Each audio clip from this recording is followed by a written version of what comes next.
Hey, Gabor, we're live. Okay, good. Bye. Great. Hey, welcome everyone. So yeah, we had a little bit of a scare because our tool really completely dropped on us. So we had to go to a backup tool. But here it is. We're live. Welcome everyone. Happy to be here with you again. This is day two day three, sorry, of the healing days. Is everything okay in the chat? Can you hear me? Can you hear us? Can you see us?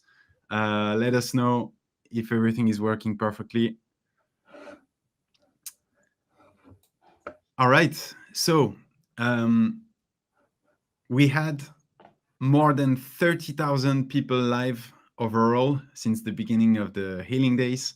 And today we're about 20,000 already. So that's why our tool probably had too much to work on. And yeah, I mean, 20,000 people. Let's think about what 20,000 people mean, right? It's a enormous amount of people. So welcome and very honored to have everyone here. Now, what happened during the first 2 days? So we had day one. We had a brilliant explanation from Tim Fletcher about how trauma happens in the brain, what steps you can take to repair your mind and create the right conditions to change. And then we had a really profound experience from Marissa. We went to see our inner child and create an energy of parenting to our own selves through an incredible vortex meditation. It was a very special moment. I know a lot of people loved it. And yesterday we had an entire course on body-based therapies with Bessel and how to, I think the bottom line was how to create a second nature by building new habits for yourself. And also, then we discovered really first steps of the benefits of two experiences, body scanning and the technique of tapping that Bessel walked us through. This was quite a moment for everyone and very new. So here is what people said about the first 2 days. We have Amanda. You guys have done so much healing already and in such a brief amount, and it's amazing. And to look at other people's chat, you feel not so alone. I think that's what's comforting for everybody to see so many people in the chat living the same experience and being on this journey together. I really love it personally. We have, for example, Julia, who said, thank you so much for providing this free to so very many people desperate to heal. God bless you. God bless you too, Julia. And let's say Marlene, 100% mind blown. I was expecting a lit, but this first class has been absolutely 100% helpful and insightful. I have learned and enjoyed the advice, the insight, and perspective that's offered in just class one. I can't wait to see how much more mature my heart, mind, body, and soul are as we evolve from. So as you can see, a lot of great feedback. So obviously that's why we do this. So very happy to see that. So just a quick introduction of myself before we get started. I'm the co-founder of Mentor Show. By now, most of you know me, but I still want to introduce myself for the ones who don't. And Mentor Show, we are the organizer of this event. So we've built an app gathering the knowledge and the support you can get to really invest in yourself, to heal your wounds, and more generally, to live a happier and healthier life. So we are organizing this event, and it's a free event.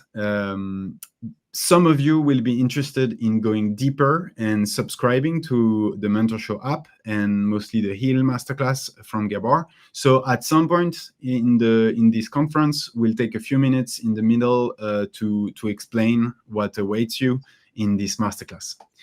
The agenda for today, we're going to go into a first part with Gabor, when the heart stops you from healing and why. Then we're going to go into why is the heart the key to healing. And then we've prepared a special writing exercise for you that we'll do all together. After that, Gabor and I are going to take a few minutes to explain the Heal Masterclass that's just launched. And after that, we'll do a Q&A at the end of this session. So people already, now you know the drill.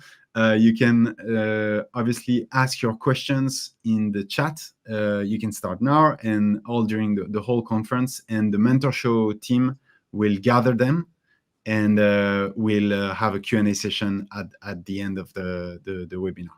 I apologize in advance because we won't be able to answer everyone. Unfortunately, I can tell you that, but we'll do our best to answer as many as we can. All right, that's it for me. So Gabor, can you start? Yeah, that was better. Can you start by giving a quick introduction of yourself and maybe for some who might not know you? Sure. Thanks, Leo. And this is the first time in his life that Leo pronounced my name right. So right, I've been training. It's a very, very special occasion. So look, I'm a retired medical doctor. I worked for 20 years in family practice, looking after people from birth, delivery, the baby, to death. And I also worked for 7 years in palliative care, looking after people who are dying, usually because of cancer or some chronic disease before their time. And I learned a lot. You learn a lot from dying people, and I'll mention that in a minute. And then for 12 years, I worked in what is North America's most concentrated area of drug use, which is the downtown east side of Vancouver, where we have more people injecting and inhaling, ingesting drugs than anywhere in North America in a few square block radius. In that professional realm, I learned a lot about people, and but equally important has been my own journey, because at some point in midlife, beginning in my early 40s, successful as I was professionally, I was a very unhappy person. I lacked confidence in many aspects of my emotional life, significant issues in my marriage, with my children. Often I felt depressed, and I always had this sense that I have some kind of potential. I didn't know what it was, that I haven't even come close to fulfilling. So that's the second track of learning. The first track of learning is what I observed and saw in clinical practice, and much of what I saw went way beyond what they taught me in medical school. Then there's my own personal journey. At a certain point, I was diagnosed with attention deficit disorder and also with depression. So I had to think about what all those things are all about. Where did they come from? And then I began to write books, including the first one I wrote, Scattered Minds on Attention Deficit Disorder. I'm not going to go into the details of it now, except in preparing for that book, I had to look at the scientific research. And the scientific research on childhood development, on brain development, on trauma, on the mind-body unity, on how our physiology is inseparable from our psychology. So many of the things that you learned in the last 2 days. But nobody teaches you these things in medical school. Mm-hmm. So that's been my personal trajectory. And then, of course, since then, my work has become quite well known internationally. I travel all over the world, more than I should sometimes, to teach what I know. And I give webinars So here we are. Now, the topic today has to do with the heart. Mm-hmm. And as I mentioned in the introduction um, a few days ago, um, Tim Fletcher and Marissa Peter were going to talk about the mind, and Bessel yesterday covered the body, and Mm-hmm. today I'm talking about the heart. But again, nobody should think for a minute that these things are separated. In Right. fact, you have to keep this in mind. We began life as one-celled organisms, and that one-celled organism had the same intention that we do, which is to survive, to nourish ourselves, and to reproduce, and to protect ourselves from the environment and to nourish ourselves. Now, since then, over evolution, we've become multi celled organisms with all these different organs. But that basic unity has never been lost. So when I talk about the heart, I don't want you to think of it in terms of just a pump that's beating away in the middle of your chest. It's far more than that. And the heart, as I said the first day, actually has a nervous system. And many of you have had the experience when you said to yourself, well, we talk about the heart in two ways.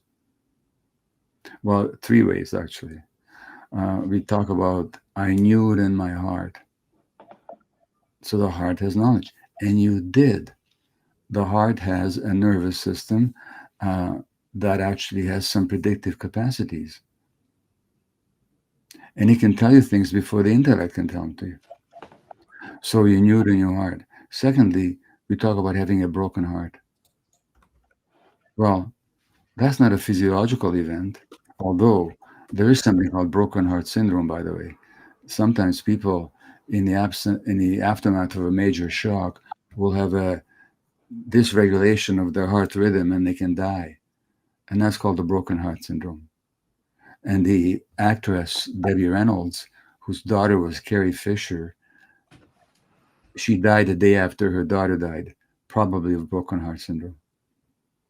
But obviously that has to do with emotional input into the heart, not just an abstract physiological event. And then the third way we talk about heart is in terms of love. Like heart, when we want to express that we love somebody, we send the heart emoji, don't we?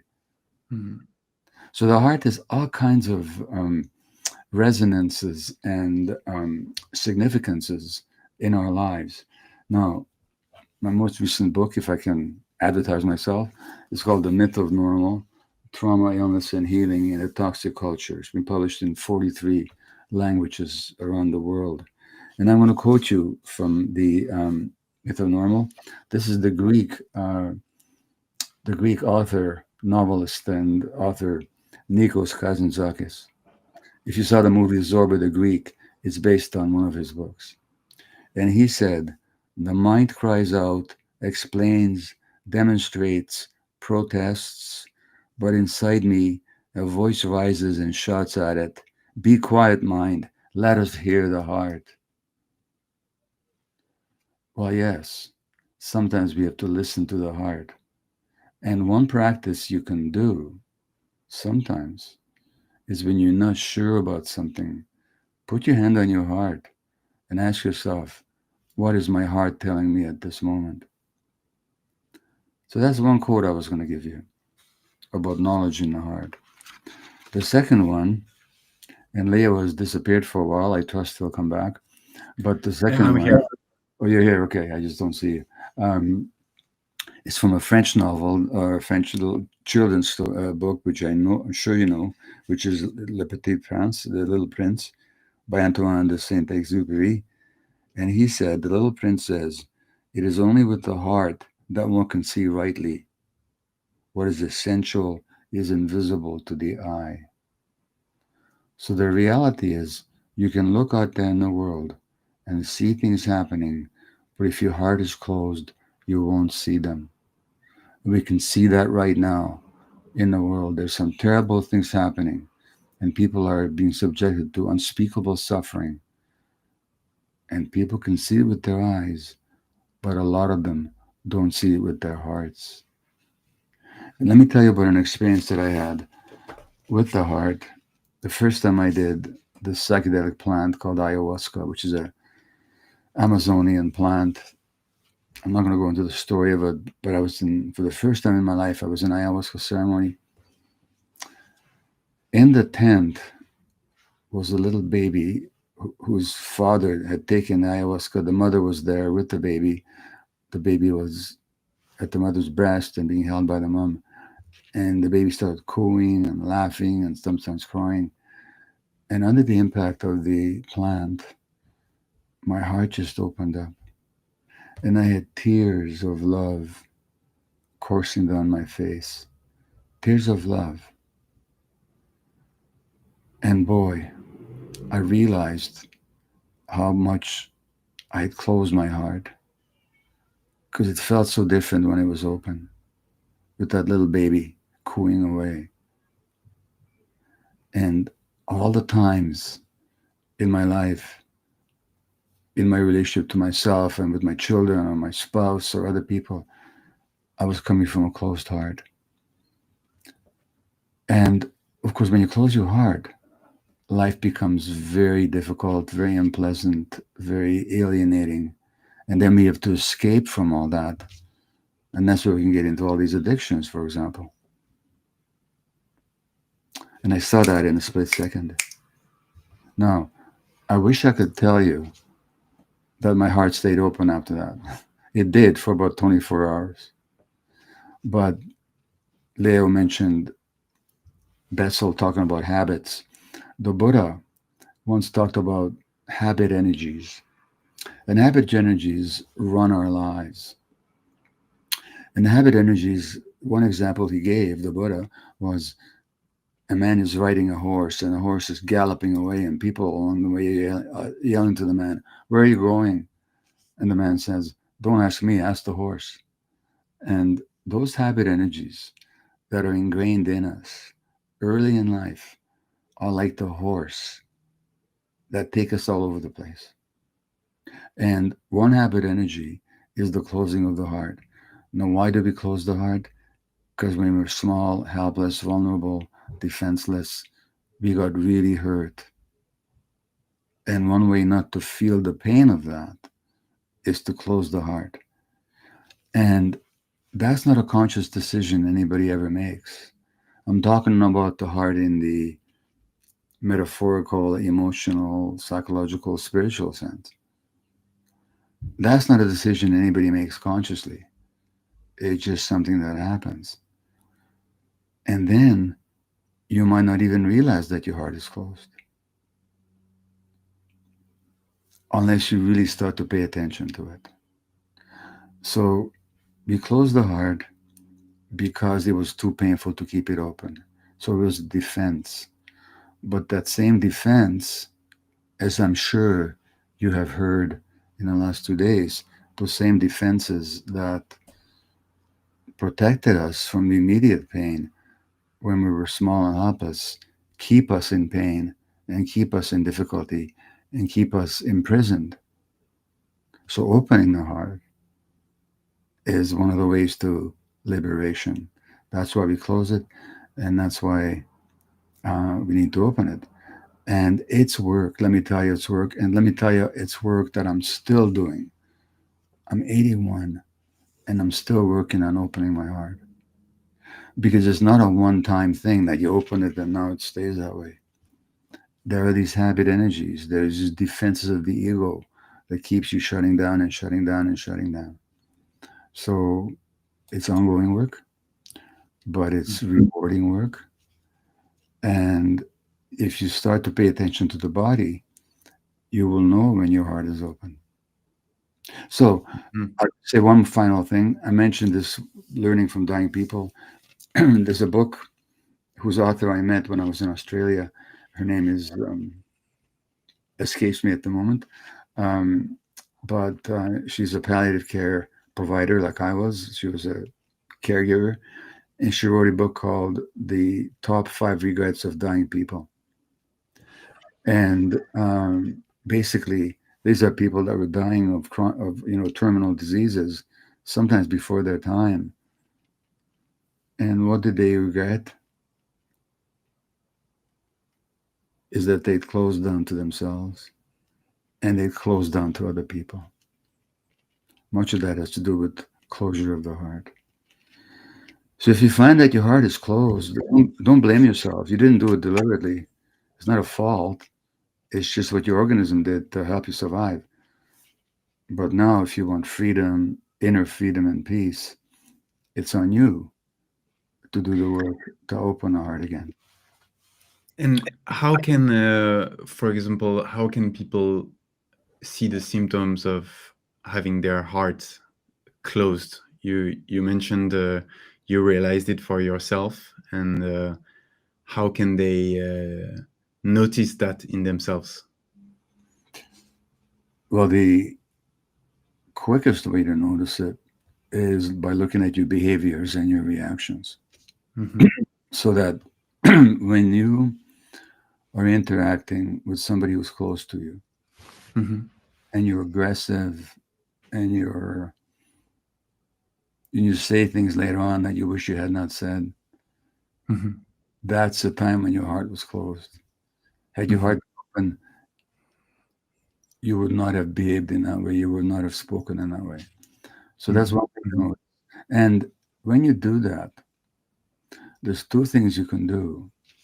One of them lacks heart towards yourself, and it's to berate yourself and to punish yourself and Mm-hmm. to lay all kinds of guilt on yourself. Mm-hmm. Why did you do that? But there's another way is why did I do that? In other words, what was going on inside me that I behaved in that way? In other words, the one way is self judgmental, the other way is self compassionate. So you can use the times when you screw up, when you behave in ways that are closed hearted and sometimes cruel or certainly insensitive. And then you can ask yourself, what was going on for me? What did I believe? And usually, you know what the belief was? That you're a helpless victim who has to fight.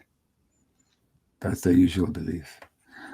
Um, Now, the second way you can notice, and this takes more awareness now, is pay attention to your body. As I'm talking to you now, imagine or try to remember time in your life when you were hostile and critical and defensive and just behaving in ways that you're not particularly proud of. And what was, if you check in with just remember that incident and what's in your body, what's in your chest, what's in your belly, but particularly what's in your chest, and contrast that to some other time when you may have been generous and kind, when you saw somebody, when you were understanding, and check in with your body at that time. You'll find that your body states are totally different. So if you are conscious and make it a practice to be conscious and aware of your body will tell you whether your heart is open or not.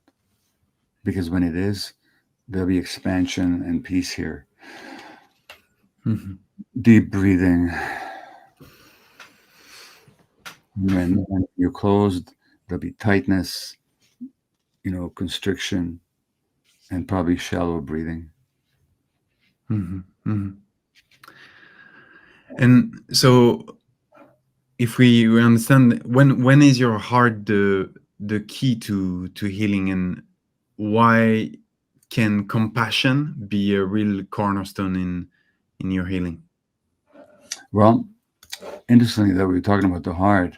One of my teachers is a man who's about my age, I think, maybe a year older.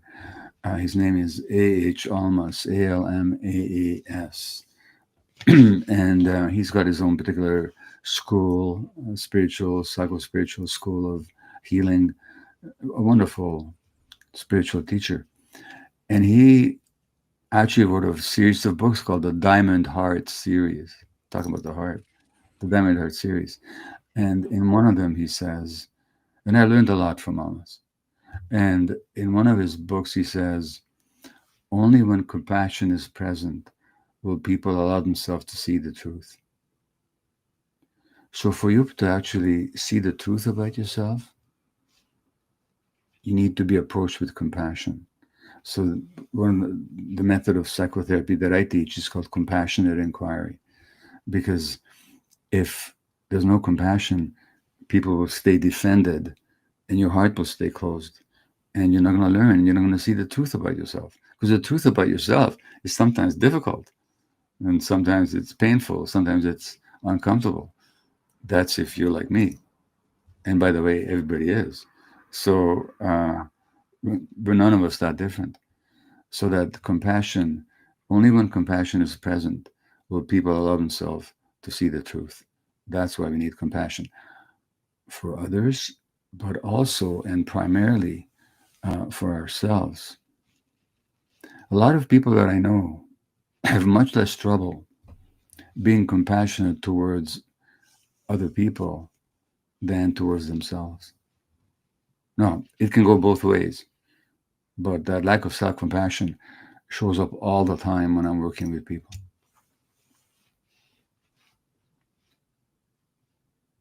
Mhm. How can people understand the different types of compassion that they can have with themselves and really explore these different types of compassion for themselves? Yeah, so we use this word compassion, and most of us, we know what it means, but I think it's important to look at it a bit more deeply. So I'm just going to give you now my particular view of compassion. Use it if it makes sense to you. Don't use it if it doesn't. It's not the only way to understand or to look at compassion, but it's just the way I look at it. So I look at compassion on 5 different levels. The first is what I call ordinary human compassion. And when I say ordinary, I don't mean anything to be dismissed or anything trivial, but I mean the kind of compassion that most people are capable of at least sometime. Compassion, passion means to suffer, by the way. Calm means with, and compassion means to suffer with. And that simply means when another creature, be it a little bird with a broken leg, be it a dog in pain, or be it another human being, is suffering, you suffer with them. It hurts you, it makes you uncomfortable. That's what I call ordinary human compassion. That's the first level. It's important, but it's not enough. Not if you're trying to help yourself or other people. The second level is what I call the compassion of understanding. And that means it's not sufficient to feel bad at the sight of suffering. You also have to understand what is the source of that suffering. So when I was working with drug addicted clients in Vancouver's downtown east side, I had to ask not only how, I had to ask a question. Yes, it bothered me that they suffered, but the question I had to ask was, why are they suffering? Why are they caught up in these addictions? Why are they pursuing behaviors that actually can kill them and often did? And I'll come back to myself in a minute, but that's what I call the compassion of understanding. So, in the case of drug addiction, when you actually look, or any addiction for that matter, when you look at it, addictions are always attempts to escape from pain. So, my mantra is don't ask why the addiction, ask why the pain. But that's the compassion of understanding.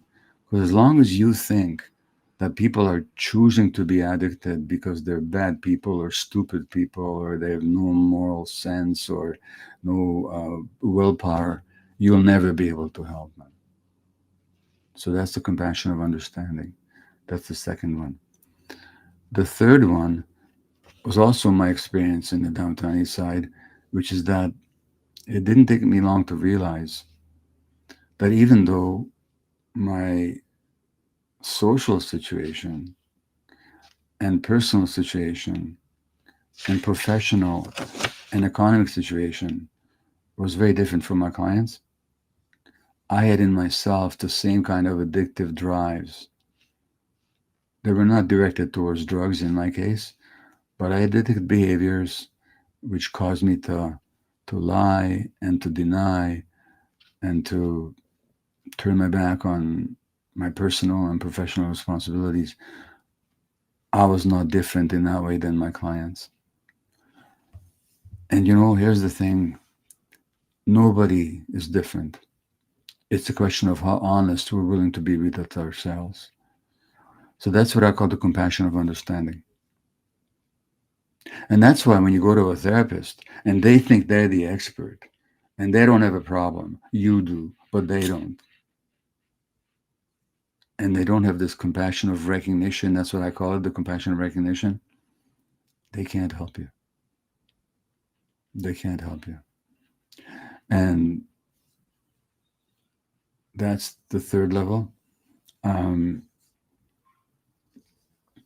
the fourth level of compassion, and you know what? It escapes me at the moment.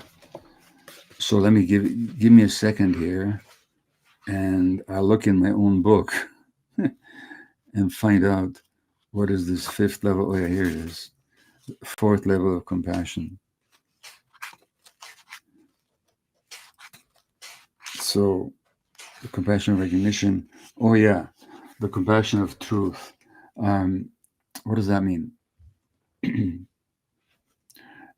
you're doing therapeutic work, either as a professional with others or you're the client, some painful stuff is going to come up.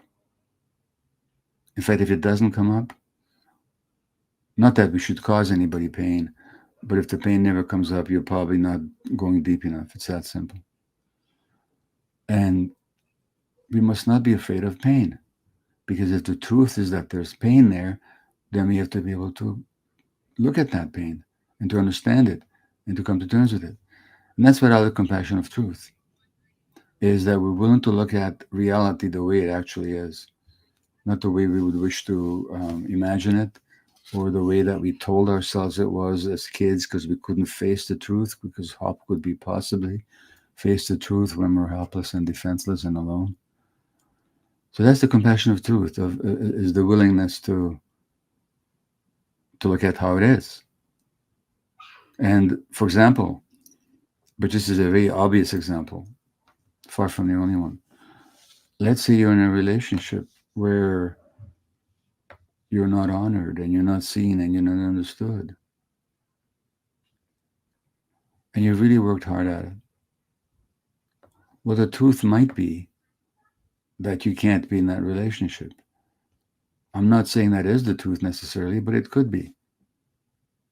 Well, that's the compassion of truth, is that if you don't face the pain of separation, you keep yourself in a situation that makes you stressed, depressed, and sick. So the compassion of truth says, what is the truth here? Ideally, in a relationship, both partners are committed to the truth. And then the fifth level of compassion is what I call the compassion of possibility, which is simply this. If I saw my drug addicted clients simply through the lens of their demeanor, their bodies, which are often broken, their faces, which are often lined and scarred, their expressions, which are often suspicious or hostile, or if I saw myself as my demeanor when I'm in a bad mood, or I'm in a hostile mood, or when I'm being totally egotistical, which I'm quite capable of being. But if I saw myself as that's me or that's them, we're not seeing anybody for who they are. Because underneath all that is a true self. that wants to love, whose heart can be open, who is much more than how we present and show up in our behaviors and our words. And the compassion of possibility sees that true person underneath the demeanor, underneath the behavior, underneath the body language. And when you can see people in a way that they can't see themselves, you're giving them a gift. And when you can see yourself in a way that you don't usually see yourself, but you see your possibility, you see your truth, you see your heart, Mhm. then you're giving yourself a huge gift. And that's what I call the compassion of possibility. Mhm. Mhm. A question that the audience might have now is when they feel like their pain keep repeating, when they feel in those moments where trauma hijacks their emotional response and really sabotage their choices, how can they use these compassions to help them get out of these patterns? Well, sometimes you can't. Mm-hmm. Um, Certainly, my own experience is that when the old stuff takes me over, it doesn't matter how much I know, Mm-hmm. all the books that I've written, all the hundreds of lectures I've given all in the world, all the clients that I've worked with, it all disappears. There are such moments. In such moments is when you have to reach for an emergency kit. In, Mm-hmm. in in the heal program that we developed, Leo and I, there's an emergency kit. But this is Right. also where Bessel talked to you about yesterday. That's the moment to start tapping. In other words, step out of that mode for a minute and just do something. Tap, take conscious breaths. One thing I'm learning to do these days is several times a day I do some conscious breathing. I won't teach you the specific breathing technique right now, but just tapping, conscious breath, move, go for a walk, do something. So Right, that the 478 that we had yeah, in the course as yeah, well. Yeah. right, the 478 breathing that Dr. Andrew Weil teaches. Uh-huh. Um, so these compassions that I've just outlined for you, sometimes there are moments when you can't get access to them. That's the time to do something in an emergency basis, Mm-hmm.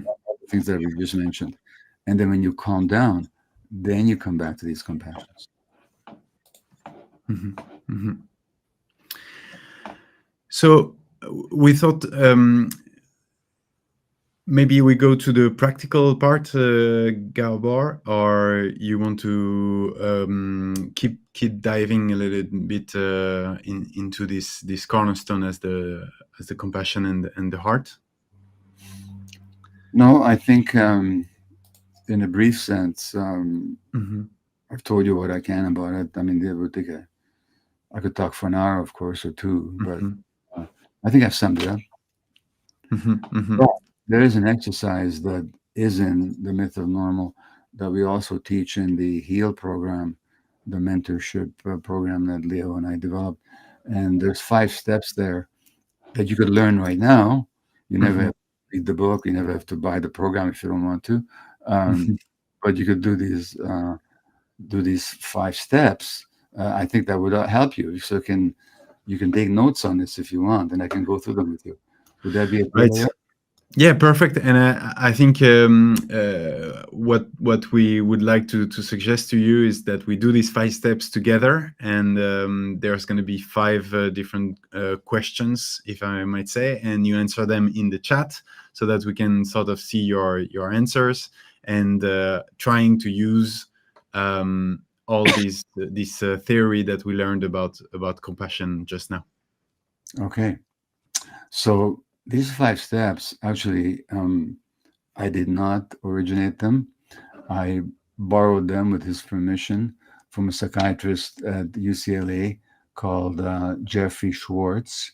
And Dr. Schwartz worked with OCD, obsessive compulsive disorder. And he developed these 4 steps. I added a fifth one um, for people to, as an awareness practice for people with OCD. Then I asked him, listen, Professor Schwartz, Dr. Schwartz, can I apply this to addiction? And he said, yeah.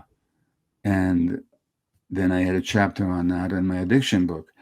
And then I realized that we can use this not just with addiction book, not just with OCD or with addiction, but with any repetitive um, or compulsive negative belief about ourselves.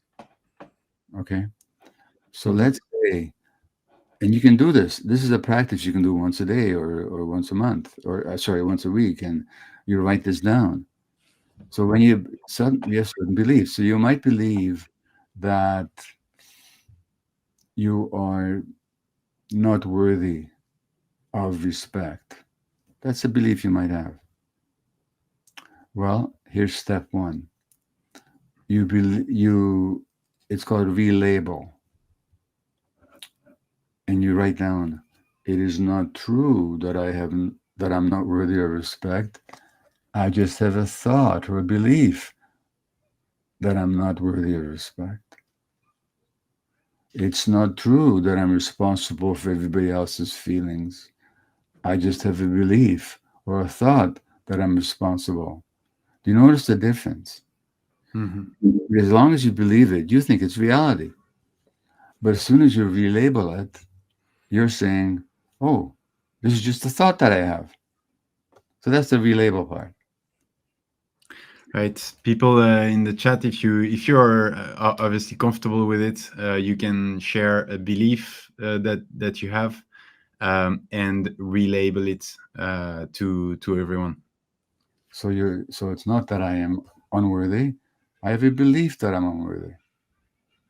Okay? So Mhm. that's the first step. The second step is called reattribute. Now this means go to the source. So when you say to yourself, this belief that I'm not worthy, or this belief that I'm responsible for everybody else is just my brain sending me an old familiar message. Because it's true. Sometime in your life, this belief got ingrained in your nervous system and in your brain. And it's one of these habit energies that keeps arising and keeps sabotaging you. So you Mhm. reattribute and you say, oh, okay, this is just an old brain circuit sending me an old familiar message. That's all it actually is, you know? And that's the Mhm. reattribute. Right. I can see a lot of the belief that I'm a bad person, the belief that I don't deserve love. I believe that I'll never find my purpose. Right. Um, the belief that I'm not good enough. And yeah, it's going on and on. So and now I believe that I'm an imposter. Right. Uh, right. So that's the first step. And now, people, you can also write the second step, which Gabor just mentioned, that it's an old electrical signal. How did you put it? Yeah, I said this is just my brain sending me an old familiar message, Exactly. Yeah. which was programmed into it a long time ago. That's all it is. Uh huh. Uh You huh. know, like I saw somebody, I believe that I can never heal. Do you know something? I used to believe that. Long after that, I was a well known and respected healer, if you want to use that word. I Mm-hmm. still believe that I can help everybody else, but I can't be healed myself. So, Mm-hmm. very common belief. Now, is it true? No. Was it ever true? No. But it was my brain sending me an old message that goes right back to my infancy. So, Right. so this is the reattribute part. Right, people, you can reattribute. You can do it in the chat, but also, if you want to do it to yourself and say it to yourself, it's also a possibility. Okay. Yeah. Now, the third step is a bit of a sidestep. And this is where we talked about the emergency kit. The third step is called refocus. When you're caught up deeply in this belief that I'm not lovable or I'm not worthy or I'll never heal, and your mind is totally occupied with it, Um, refocus, which means find some other focus for just 5 minutes. Go for a walk, or um, do something else, for 5, 15 minutes. Choose something that you enjoy, that'll keep you active, preferably something that will physically keep you active in a healthy kind of way. So go for a walk, look at some flowers, listen to some music. So just get your mind off that thought and refocus on something else.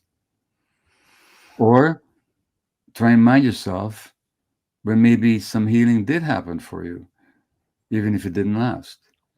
Or try and remind yourself when you're actually kind and helpful to others. So just refocus on some other aspect of your life. Get your head off. No, 5 minutes later, if the thought comes back, that's fine. But at least find some distance from it. That's what the refocus is about. Right. It makes me think a lot of what we touched on yesterday with Bessel, who was saying that healing begins with interrupting common patterns that I have, and I guess that's a good way to do it, to refocus. So, people, can you tell us or think about what would be your way to refocus? Gabor mentioned going for a walk, looking at some flowers, but maybe you have other ideas for yourself, something that worked for you, and that also can give ideas to other in this conference. Now, the important thing to emphasize, which is what Dr. Jeffrey Schwartz, who originated these steps, emphasized, is that um, you have to have awareness. So that the key here is conscious awareness. So that you have to pay attention and not just repeat it. When you do these steps, don't just do them routinely. Be aware, be conscious. I'm doing this right now. Stay present to yourself. That'll make them, that'll ensconce them more deeply in your nervous system. So attention awareness is really important. So that's refocus. That's the third step. Now the fourth step is called revalue, but a better way to call it might be reevaluate. Mm-hmm, mm-hmm, So what was the actual value or the actual impact? And in this case, we're talking about a negative value of this belief that you're not worthy, or that this belief that you're not lovable, or this belief that you can't be healed. What is the actual value of it? Well, the actual value of it is that it keeps you depressed and hopeless and isolated and stuck. That's the actual value. So write down the actual value, reevaluate this belief. What is its actual value in my life? Well, it's undermining my life. It's keeping me from my potential. It's keeping me stuck. That's its actual value. And the point, people, is do this exercise regularly. mm-hmm, Do it mm-hmm. once a day if you need to, once a week. Do it, but whenever you do it, write it down. Don't just do it in your head, and do it with conscious awareness. So reevaluate then, or revalue, is the fourth step. Right, and people, you can keep sending us. I see a lot of mentions of messages. It's sort of hard to keep track, but there's a to the previous one, refocus, dancing. There's singing. There's a rollerblade. Uh, there's a lot of different things and a lot of ideas. And now you can send us, how would you reevaluate this belief? Well, what is it? What value is it bringing in your life? It's I think very important, and that's why in the masterclass, in the Heal masterclass, we have a healing diary, which is a notebook um, where you're going to write these things, and writing them makes them more conscious, as Gabor said. So you can write it also in the chat. Okay, Leo, thank you. And the final and the fifth step, and I'm the one who, I'll take credit for this one. Jeffrey Schwartz can have credit for the other four. Mhm, I call it recreate. Okay, mhm. recreate. And so I'm just going to read you my own. summary of this. What has created your identity thus far? You've been acting out of ingrained mechanisms wired into your brain before you had choice in the matter. And out of those automatic mechanisms and long ago programmed beliefs, you have created the life you now have. Because, yeah, you created your life. You didn't mean to, you didn't deliberately, it's not your fault. But the life that you have has been significantly created out of the beliefs and ingrained thoughts that you've had, which were trauma effects. It is time to recreate, to imagine a different life, one truly worth choosing. Now, let me remind you again. When I was in my mid 40s,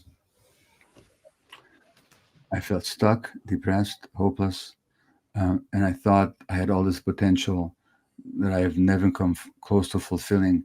I didn't even know what that potential was. So that was 35, 36, 37 years ago now. The work is ongoing. Believe me, it's ongoing. Mhm. But since then, you know what I've been able to achieve in the world. And I've created a different life. I've been fortunate to get the help, to have the resources, the experience. Fortunate in my choice of life partner, who's been a tremendous support to me. But nevertheless, it's on each of us and in me to create that new life that we want. So it's time to recreate, imagine a different life, and one truly worth choosing. So write it down. This is an exercise. An exercise means you're practicing. Mhm. You're going to be a tennis player. You're not going to go out on the court and win your first game against somebody who knows how to play tennis. You have to practice. So the same with creating a life. So this is practice. So you have values, you have passions, you have intention, talent, capability, and a desire to contribute. In your heart, there's love, and you want to connect with the love in the world, etc. So, what kind of values do you want to see manifested in your life? What kind of life do you want to envision for yourself? That's called recreate. Write it down. Right, people, can you write down how would you recreate? You can write it down in the chat. You can say it to yourself. You can write it in your notebook. I think that's the addition of Gawar. The fifth step is really crucial. For example, I'll create a life of self-compassion. Mhm. That's one. I mean, you can have many different, and every time you do this, you might come up with different intentions. But just write down what kind of life do you choose to create. Mhm. Mhm. All right.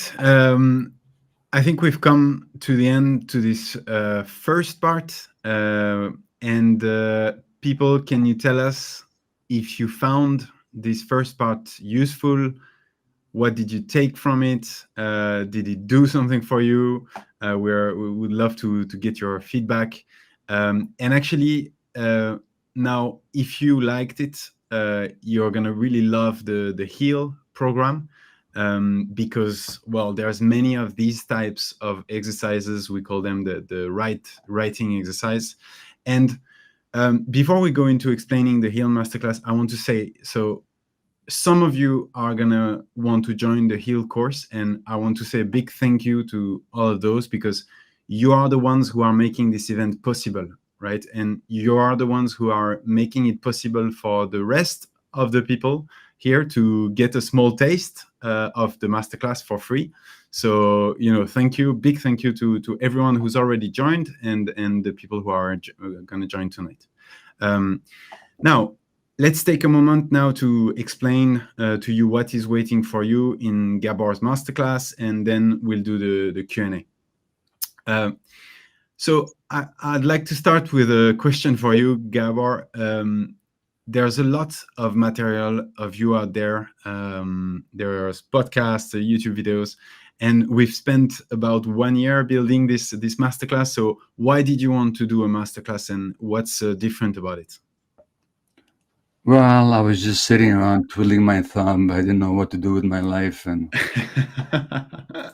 so I thought, why don't we do something? Actually, what it was is that, yeah, there's a lot of my stuff out there. There's the compassion inquiry psychotherapeutic course, other video courses, and a lot of stuff on my YouTube that's freely available to everybody, and you don't have to sign up for anything.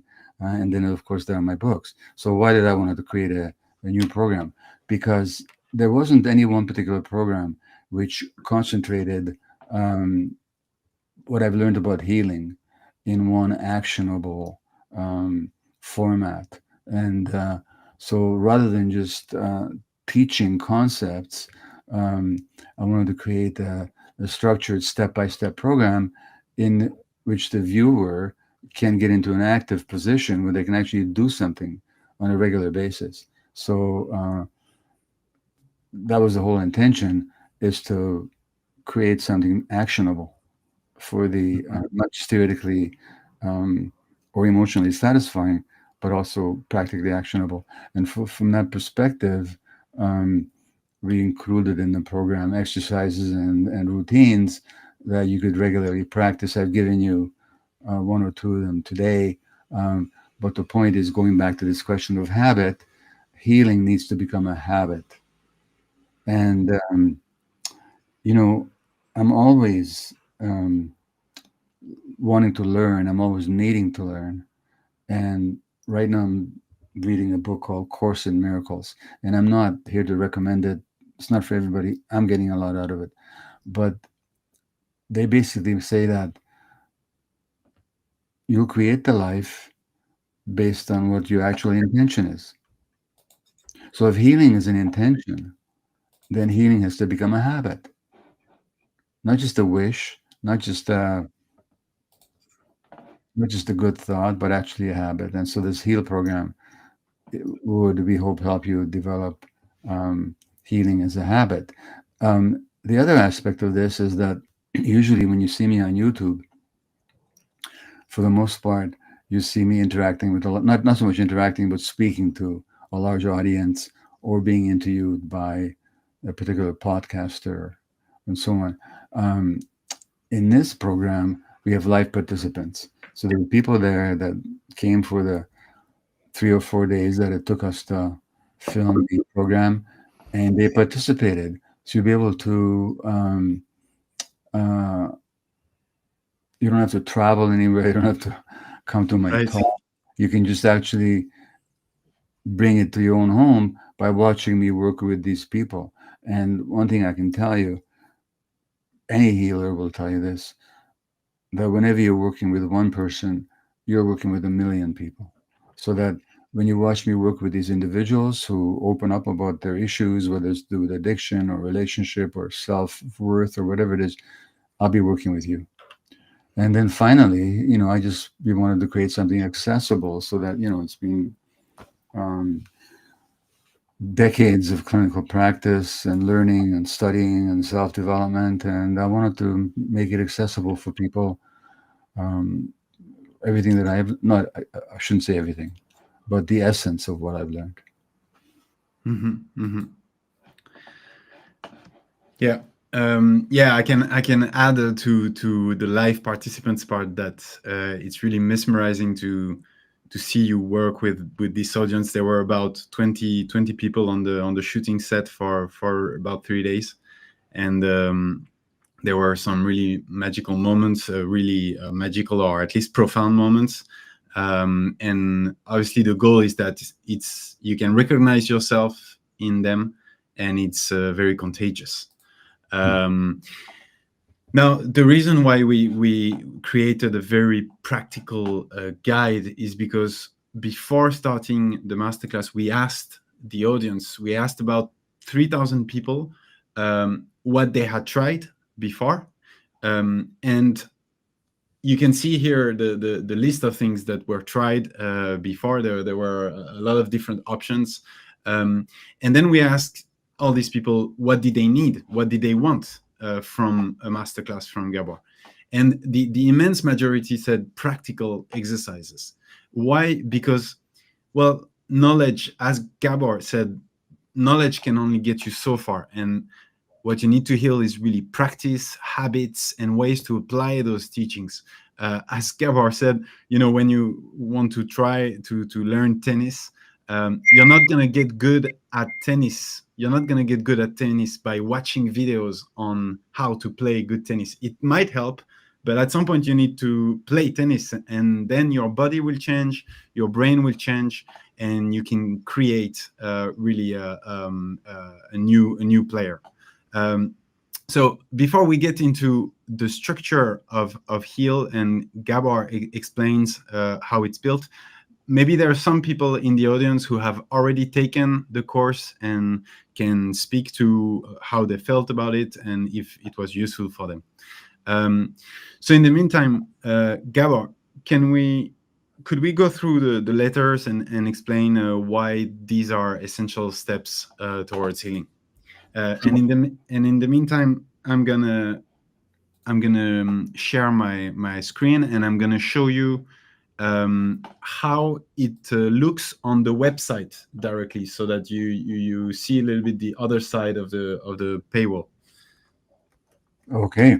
So the HEAL, HEAL, it's an acronym. Obviously, it's a combination of the beginning of four phrases, and but it's a particularly useful one. So the H in HEAL stands for hearing the pain. Now, this begins with understanding one's own trauma, and that's what this section is all about. Now, a lot of people don't recognize their own trauma. They just think they're bad people, or they think that life is just unfair, which of course it is. But if you settle for that, then it leaves you very powerless. So the first part is just to be able to understand trauma and the misconceptions around trauma. And there are several misconceptions around trauma. I don't know if now's the time for me, Leo, to talk about misconceptions, but in the course, we teach you what is trauma, how it shows up, and what isn't. Like let me make one quick distinction for you. Having pain, having sadness, having grief is not trauma. Having stress is not trauma. Everything traumatic is stressful and painful, but not every pain and not every stress is traumatic. Trauma is a wound that's lodged in your system and has long term impacts. So, trauma is what happens inside you because of things that happen to you. And that means since it's a wound that you're carrying, you can heal it. So, it's not about the past, it's about the present. Helping to understand the past is extremely important, and there's ways to do that. But just understanding it doesn't heal you. The wound is in the present. You can never change the past, but you can certainly heal the wound that was incurred by whatever happened or didn't happen to you. And in that sense, you can make the trauma as your own teacher. And that's why there's a film about my work called The Wisdom of Trauma that you can watch online if you want to find it. It's been seen by 10, 15 million people around the world. There's a there's a wisdom in trauma. And I'm not going to go into all the ways in which there's a wisdom in trauma. I don't wish trauma on anybody. But once it shows up, it can also be a teacher if we know how to learn from it. And, and from that point of view, we teach some self awareness protocols to help you understand the effect of trauma on your behavior, on your relationships, and on your physical health as well, not to mention your mental health. And finally, of course, as I mentioned already, the relationship between addiction and trauma. So we talk about the impacts of trauma and teaching you how to be aware of the impacts. Mm-hmm, mm-hmm. That's the A part, is hearing, which means to say hearing, seeing, understanding the pain. Right. I just want to share because I went into the lesson 4, what is trauma really, and I just saw one of the comments here that is actually from today. Yes, actually from today for September, from Nicole. When he say, "Let's use trauma to teach us," I felt that in my core and automatically said, "Oh wow!" out loud. I'm only a few lessons in, and I am amazed. Dr. Gabor is the real deal. I can confirm Dr. Gabor is the real deal. I just wanted to share this comment here in the masterclass because I thought Yeah. it was Well, comforting. nice to be the real deal. Yeah. Now you know. Would somebody come and tell my wife that? Maybe? Uh, sometimes I'm not. Sometimes, actually, that's a throwaway, stupid comment. I just like to poke fun sometimes. Okay, so that's the H part. Then the Mhm, E in the heal is the empowering yourself to heal, mhm, and that's the intention here. And so we go through a number of different strategies for healing. Mentioned some of them today already, but there's a lot more. There is, we talked about what to do when you're overwhelmed.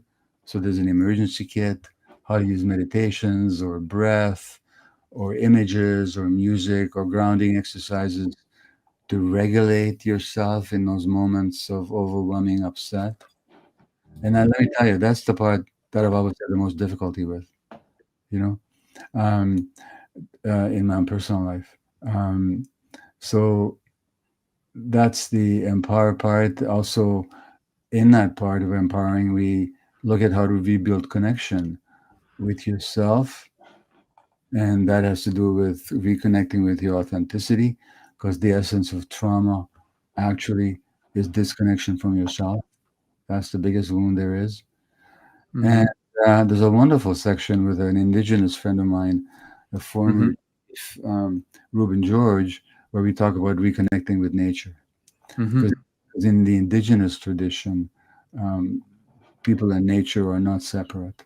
Whereas in the Western ideology in the Western world, we're so alienated to the point that we're destroying nature. mhm, Uh, we more aspects of empowerment is doing a compassion inquiry with yourself and how to use it with yourself on a daily basis, which, just to remind you again, has to do with asking questions in a compassionate way. Not, why did I do this? But, mhm, why did I do that? mhm, mhm. So that's the E part. I can I share also because I just saw also a comment here on the dealing Yeah, with triggers and self-destructive reactions, which is where we introduced the emergency kit. But also, I don't know if you remember, but you have a interaction with a live participant called Victory who had an issue on this, and I can say Stephanie, the last comment, which is Victory, thank you so much for sharing your story. I think a lot of us can see ourselves in you. I am so proud of you for sharing and being open to seeing how our minds lie to us. Madeleine, who say, fantastic, couldn't relate less. Thanks for this. So you can see in the comments that people relate very much to this live interaction, and I think it can help trigger something positive in yourself. good. Okay. So then the A in the heel is Yeah. aligning your relationships.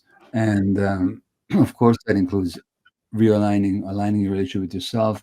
But also, of course, in any relationship, people carry their trauma into the interaction. And sometimes a relationship can be a wonderful ground for the Mm-hmm. healing of trauma. And there's some common pitfalls which we Mm-hmm. teach about. And how to establish boundaries which are necessary so that in a relationship, like human beings have two basic drives, you know. One is for togetherness and the other is for separation. One is for communality the other is for individuality, and they have to be in balance. And if there's no boundaries, then you can't be an individual. Or if you don't respect other people's boundaries, you become overwhelming and controlling and intrusive. But at the same time, you want to maintain contact with them. That's the ideal. Hmm. Not just to be a rugged individualist living in a cabin in the woods, you know, but an individual, a true individual who can be in contact with other individuals. That's this is what trauma makes kind of difficult, and this is what realigning means: is to find your individuality in the connection, Hmm. and sometimes to recognize that connection with that particular person is no longer possible. Um, some of the most important relationships that we have, of course, are with our children. So we do talk about how to protect your children from your trauma. We all pass some of our trauma onto our kids until we work it out. That's just how it works. And so the more conscious we can become, um, and the more we can see our kids for who they are and respect their boundaries, the more we're protecting them from our own traumas. I've already mentioned establishing healthy boundaries, and going along with the child part is how to raise emotionally resilient children. Because what you want is children who grow up who don't rely on you anymore, who can be in contact with you Hmm. as they grow up, but they no longer rely on you to regulate them. And you want them to find their own emotional resilience. And that'll develop given the right circumstances. Hmm. And my son Daniel and I actually, who helped me write this book, The Myth of Normal, him and I are writing a book called Hello Again, a fresh start for parents and adult children. Because in so many of those relationships, including in my own family, it didn't happen the way ideally would have. But it's never too late to realign and to reconnect. So that's what we're writing a book about now. So that's the align part, aligning your Hmm. relationships. Hmm. Leo, are we going to talk about the L, or do you want me to say something? No, you can finish with the L. I'm just for some people who are asking in the chat. I'm showing the course as if I am logged in and I have joined the course. So this is basically the platform, right? Okay. So yeah, you can Well, finish with the L. sure. Well, the L has to do with simply what we've already talked about right at the beginning. This is lifelong learning. So that this course, it's not like you take a course at university or college and then you write an exam and then you finish with it. This is something that you want to keep going all your life. And one of the benefits of the HEAL program is that you get to revisit it anytime you want, to refresh it, and to rededicate yourself to the practices. But whether you do it through the HEAL program or whether you do this some other program, and nobody's claiming that it's the only one worth pursuing, but no matter what you do, it's lifelong. Let me tell you, it's lifelong. And at 81, I'm still having to learn, still having to deepen my awareness of what's happening with me, my relationships, and so on. So this HEAL program will be offer you support for that lifelong learning project. So that's the L. Hmm. Hmm. I just want to share because I'm discovering at the same time these comments. This is the last part, lifelong learning, and one of the last lessons. And here you can see so many comments directed to you, Gabor, and mostly thanking you. For example, Maria, who says, "Thank you, Dr. Gabor, and your team and guests for a tremendously life-changing masterclass. Thank you for your time, vulnerability, compassion, generosity of words, resources, tools, book recommendation, which will become part of my life moving forward." I mean, that's incredible for at least for me. It's incredible to see. And for example, Madeleine, I found this lifeline late in life, but I will have an effect on all my life anyway, because I understand much more of my whole life now. I see my family in another way, and also myself. Thanks, Gabor, and I will try to remember. Do it at a moment.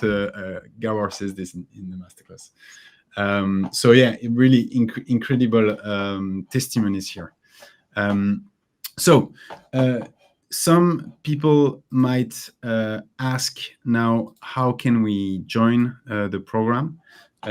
So I'm gonna show my screen here. There you go.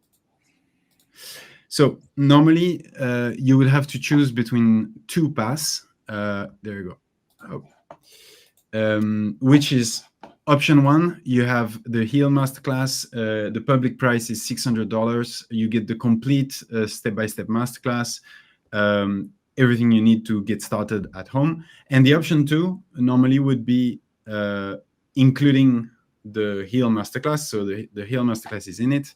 But you also get weekly live sessions for 1 year with specialized trauma specialized coaches and also licensed psychotherapists.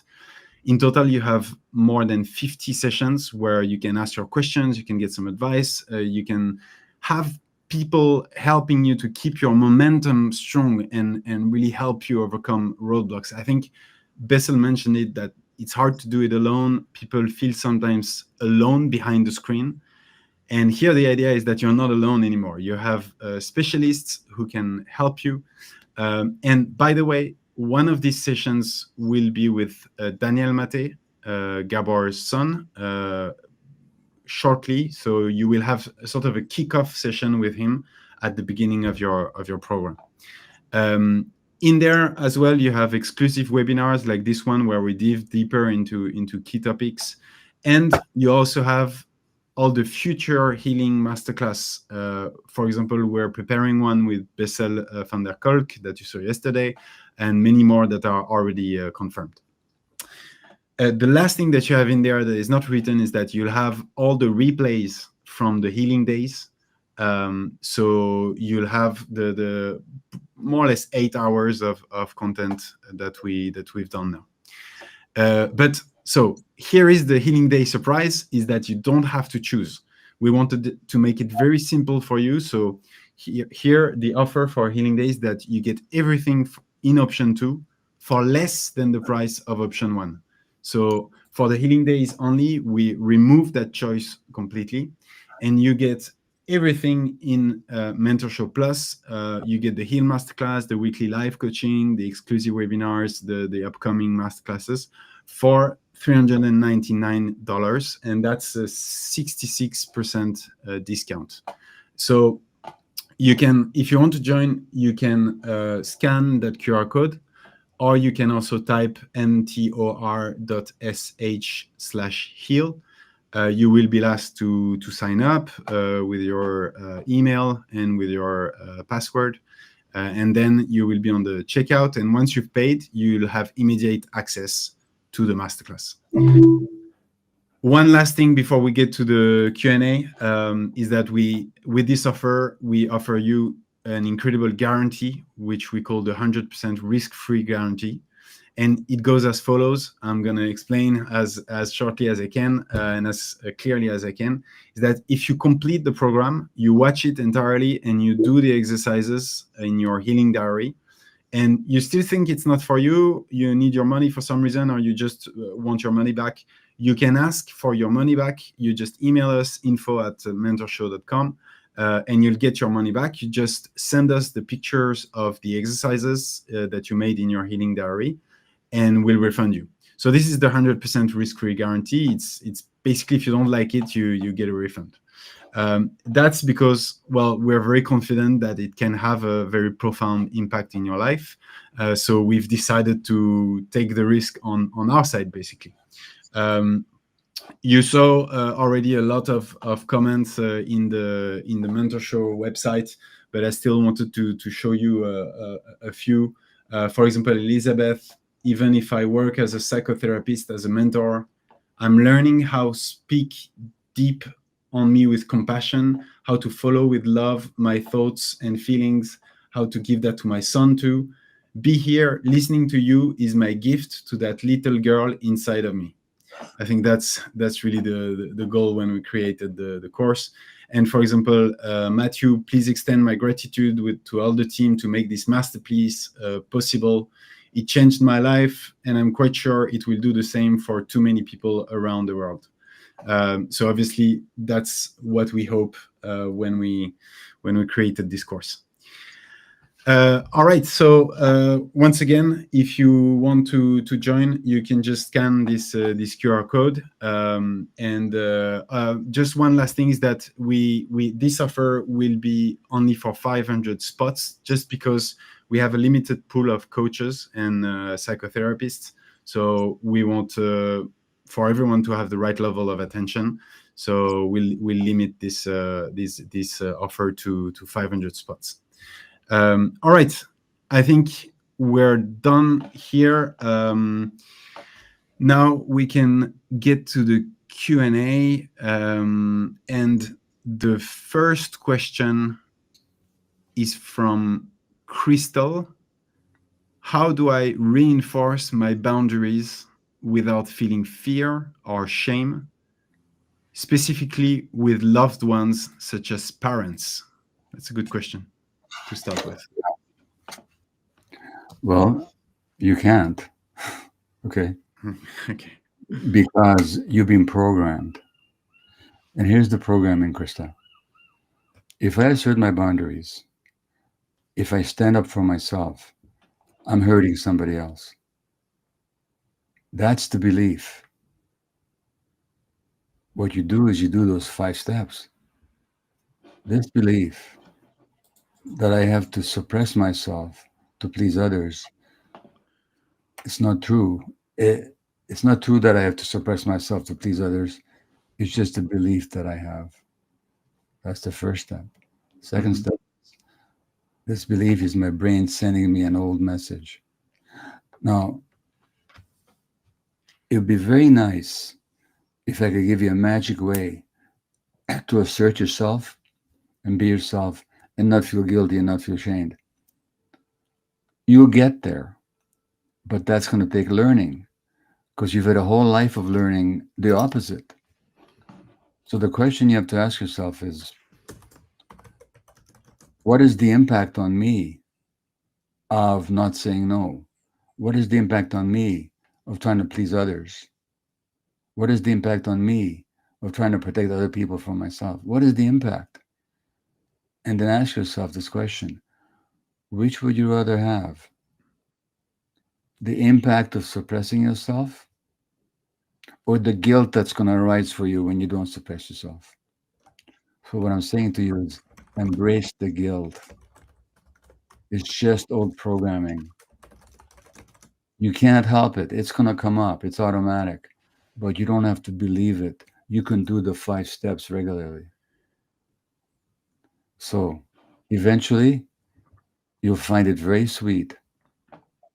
But in the beginning, you're going to feel guilt and shame. It's going to arise because you're programmed. That's why the 5 steps, for example. And if you want to go deeper into it, I do suggest you read a couple of my books, When the Body Says No and or The Myth of Normal. It'll teach you a lot. Of course, so would the healing program, the HEAL program with Leo.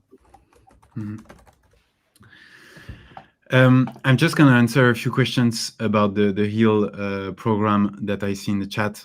Is this USD? Yes, this is USD. Do the HEAL lessons start at a certain time? No, you have, once you buy the course, once you join, you have access to the whole course immediately. So there's about 17 lessons. There's about 45 modules that you saw on my screen earlier. So you have access to everything. You can also download it on your phone if you want to watch it in the subway or anywhere else. But there's the live sessions with the coaches. So I had a question. The sessions with the coaches are live. Yes, they are live. You have weekly sessions with either a coach or a psychotherapist, and these are our life. And so the one that I talked about, the kickoff with Daniel Maté, will be in the coming days, weeks, probably in September, and it will be a live session with Daniel. And one last question: is there installments? Yes, there's the possibility to pay in 3 installments if you need to. Okay, so how can I deal? A question from Esma: how can I deal with a narcissistic spouse? Well, first of all, a lot of us have some narcissistic traits, including myself. The question is the person willing to look at themselves in any way at all? Because it's very difficult to be with a person whose only concern is themselves. Because you become not a real individual person, but you become an object in a relationship. And that object is there to satisfy the needs, desires of that other person. And if you take on that position, it's going to make you sick. It's going to make you sick mentally, or it's going to make you sick physically. Now, if somebody has some narcissistic traits, but they're willing to recognize it, there may be some possibility there. But if they're not, you have a decision to make. Would you rather prefer to be in this relationship or not to be in this relationship? Because what you cannot do is change the other person. And all the pressure and all the arguing and all the cajoling you'll do to get them to change is never going to work unless they themselves perceive that they have a problem. So if they do, they need to get help. And you need to get help. But if they don't, then there's nothing you can do. You can decide to stay in the relationship and put up with all the harms and burdens that the narcissism imposes, or you can leave it. But what you cannot do on your own is to change it. Mm-hmm. And that's the truth. And that's the painful truth. And that's what I keep talking about. We have this need for our individual truth, and we have the need to be in relationship. Sometimes two are not possible with one particular person. Sometimes it is. We have a question for me from Sarah. What's the difference between signing up for Gabor's class and mentor show? And also there were questions: if I want several programs, can I get a bundle? I'll answer both in the same time. If you join mentor show, you have the app, you have everything that's in it, and so it's like having Netflix, right? You're gonna be able to watch Gabor, but you're gonna also be able to watch there's about 60 programs in there. A lot of them are on trauma, actually, and you can watch anything you want. So I think a relevant question to today's session is from Meryl. What should I do when I feel the great divide within that paralyzes me? What do I listen to? The body, the mind, the heart? There have been times when the heart seemed to hurt, that I couldn't get my mind and body to work as well. Well, I didn't mention the gut, but I would say listen to the gut. There are three brains that we have, at least. You know, the brain up here, the brain in the heart, the brain in the gut. The gut is the clearest because the heart can deceive you. Mm-hmm. Only the intellect can deceive you. The gut will not. So when there's any doubt, check in with your gut feelings. The three need to work together, and when we're functioning well, they are working together. But your ultimate best guide is the gut. What is your gut feeling telling you? That's the most direct question to ask. Mm-hmm. Mm-hmm. Interesting question from Jasmine Villaseñor. Is there a connection between the big five personality traits and the way an individual experiences and processes trauma? I'm not familiar with the concept of the big five personality traits. Yes, I guess maybe to reframe the question would be, um, is there different ways, different types of experiencing a trauma and living it, and how do these different types of experience relate? Well, it's a huge question, but let me give you Hmm. very, Hmm. for a very simplified answer. First of all, our personality is not who we are. Hmm. Our personality very often reflects our defenses. So, for example, if you were not loved for who you were, then you might develop a very charming personality. Hmm. Hmm. Didn't get the attention that you needed, then you might want to be very attractive to people. Then you be very attractive. If you didn't, if you weren't made to feel important, you might become a compulsive helper. Now you'll be important all the time. So we have to understand that the personality and the real person are not the same thing. It's a combination of our real characteristics and the defenses and coping mechanisms that we developed. That's the first point. The second point is that what was the second point? Repeat the question again, Leo, would you? Because I see someone in the chat who mentioned the different personalities. The I think the question that was asked was, is there a connection between the big five personality traits and the way an individual experiences and processes trauma? And someone was kind enough to tell us the five: openness to experience, conscientiousness, extraversion, agreeableness, and neuroticism. well, look, okay, I hear these. They're one way of looking at things. I'm not sure that it's comprehensive or it's Hmm. everything, but Hmm. certainly true is that openness, genuine openness, usually means that you haven't been traumatized that severely Hmm. or that you've found a way to deal with your trauma. Otherwise, you wouldn't be open.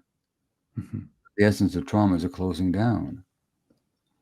Conscientiousness, I'd be very careful with that one because you could be conscientious for two reasons.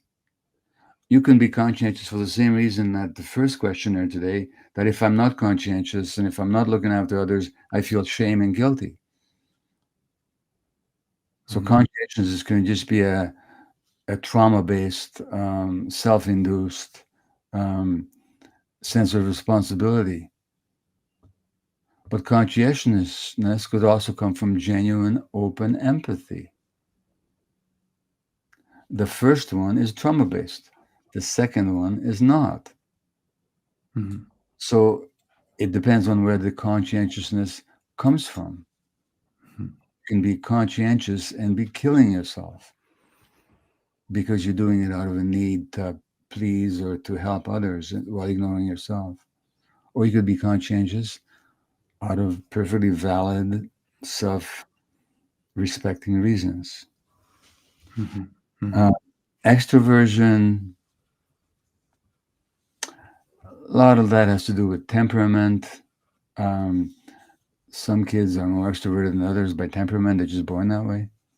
Hmm. Uh, it all depends on, it all depends also on um, social circumstances under which you grew up. Also depends on your level of sensitivity. The more sensitive people are, generally, the more shy they tend to be. Hmm. Um, anyway, I'm just not sure that these five. I'm not finding them all that helpful as a way of looking at Hmm. human. Yeah. Yeah. What I'm saying is that what they describe are external behaviors, but the real question is where do these behaviors come from? And Mhm. and that's what tell you. You can be extroverted because you want to be the center of attention all the time, because you have a very low self-esteem, and the way you build it up is by other people paying attention to you. Mhm. Mhm. But or you can be extroverted just because you're open and you're just full of fun and you love people. So Mhm. Mhm. it's not these personality characteristics that tell me the degree of trauma that may or may not be present. It's what's driving them. Mhm. Mhm. Maybe a more common question from Tony Vespi. Sometimes I notice my heart feels heavy and closed when I'm not being true to myself. How do I begin trusting that my authentic self is enough, even if it risks disappointing others? Well, first of all, your body's telling you. Do you want to have that heavy heart? Do you matter? Does your experience have value? If the answer is yes, then you say, I don't want to have a heavy heart. And if other people are disappointed, it's not my problem. Again, this has to do with doing those 5 steps. Mhm. Because you have this belief that if you are true to yourself, you're letting down others. Step number one, that I'm letting down others by being true to myself is not reality. It's a belief that I have. Mhm. Two, that belief is my brain sending me an old message,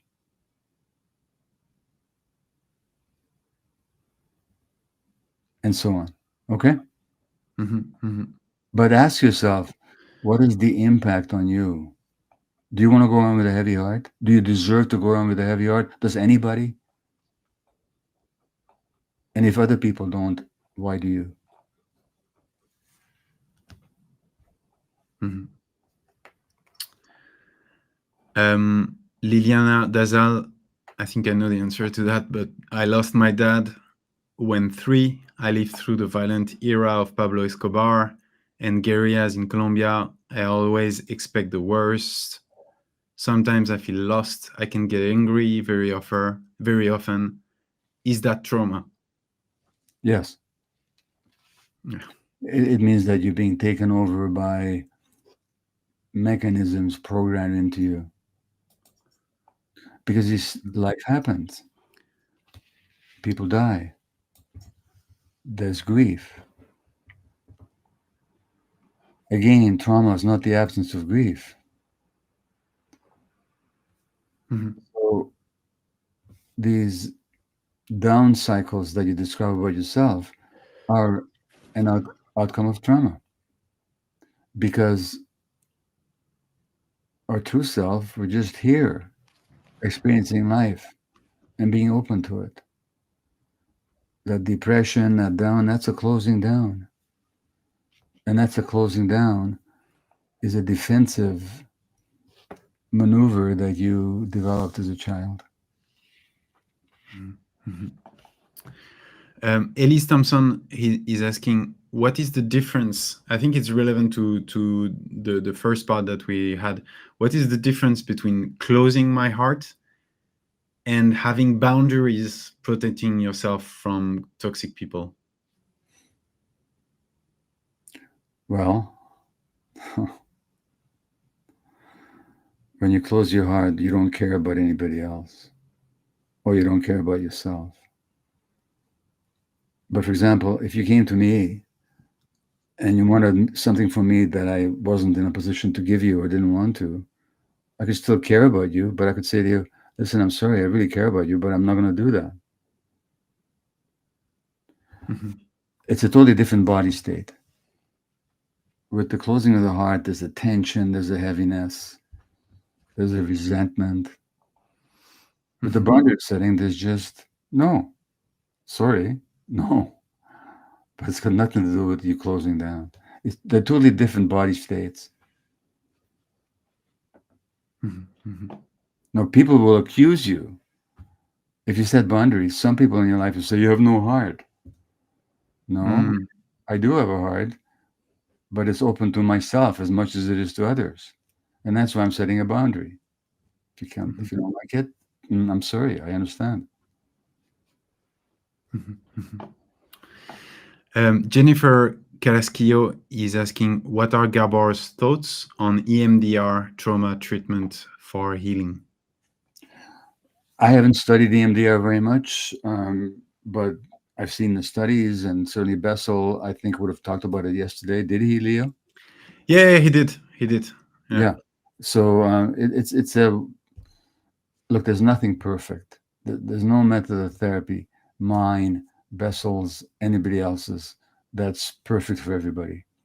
Not Mhm, EMDR, not brain spotting, not neurolinguistic reprogramming, nothing. But there are therapies that do work for a reasonable number of people.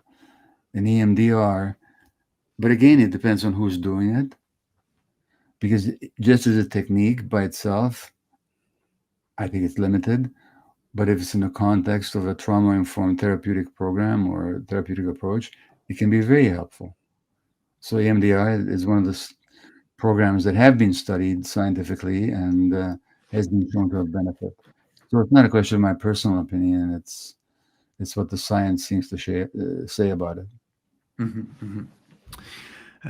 Karen Kaur is asking, is there a limit to compassion and working with a client whose anger and addiction to destructive suicidal thoughts are constantly overwhelming? Overwhelming who? You or them? I need to Mhm. know the answer to that. Yeah. Because when I teach this course called Compassion Inquiry, which is specifically for therapists. It's a year-long, demanding, time-consuming, emotionally challenging, not for the faint-hearted program. But one of the first things I teach, or one of the things I teach is there are no difficult clients. Who's having the difficulty? So if you're resenting their constant return to these old programs, if you're feeling like you're a failure, if you think that this person is not trying hard enough, if you're the one that's being overwhelmed, then I'd say two things to you. One is either get some help because it's your own problem, or say to this client, I'm sorry, I really care about you, but I find myself at the limit of my capacity to help you. That doesn't mean you can't be helped. It just means that I don't know enough to help you. So let's find you somebody you could work with who wouldn't feel that way. This is my own limitation, not yours. So, in a nutshell, get some help for yourself to deal with your feelings that come up with this client, Mhm, mhm, or admit that you're not up for it. mhm, mhm.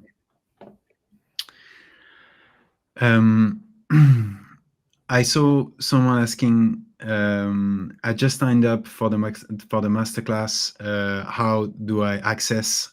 Normally, once you've signed up, you have a button that you can click, and it will take you to Mentor Show. Or if there's a problem there somewhere, you must have received an email, so you can go in there and you can log in.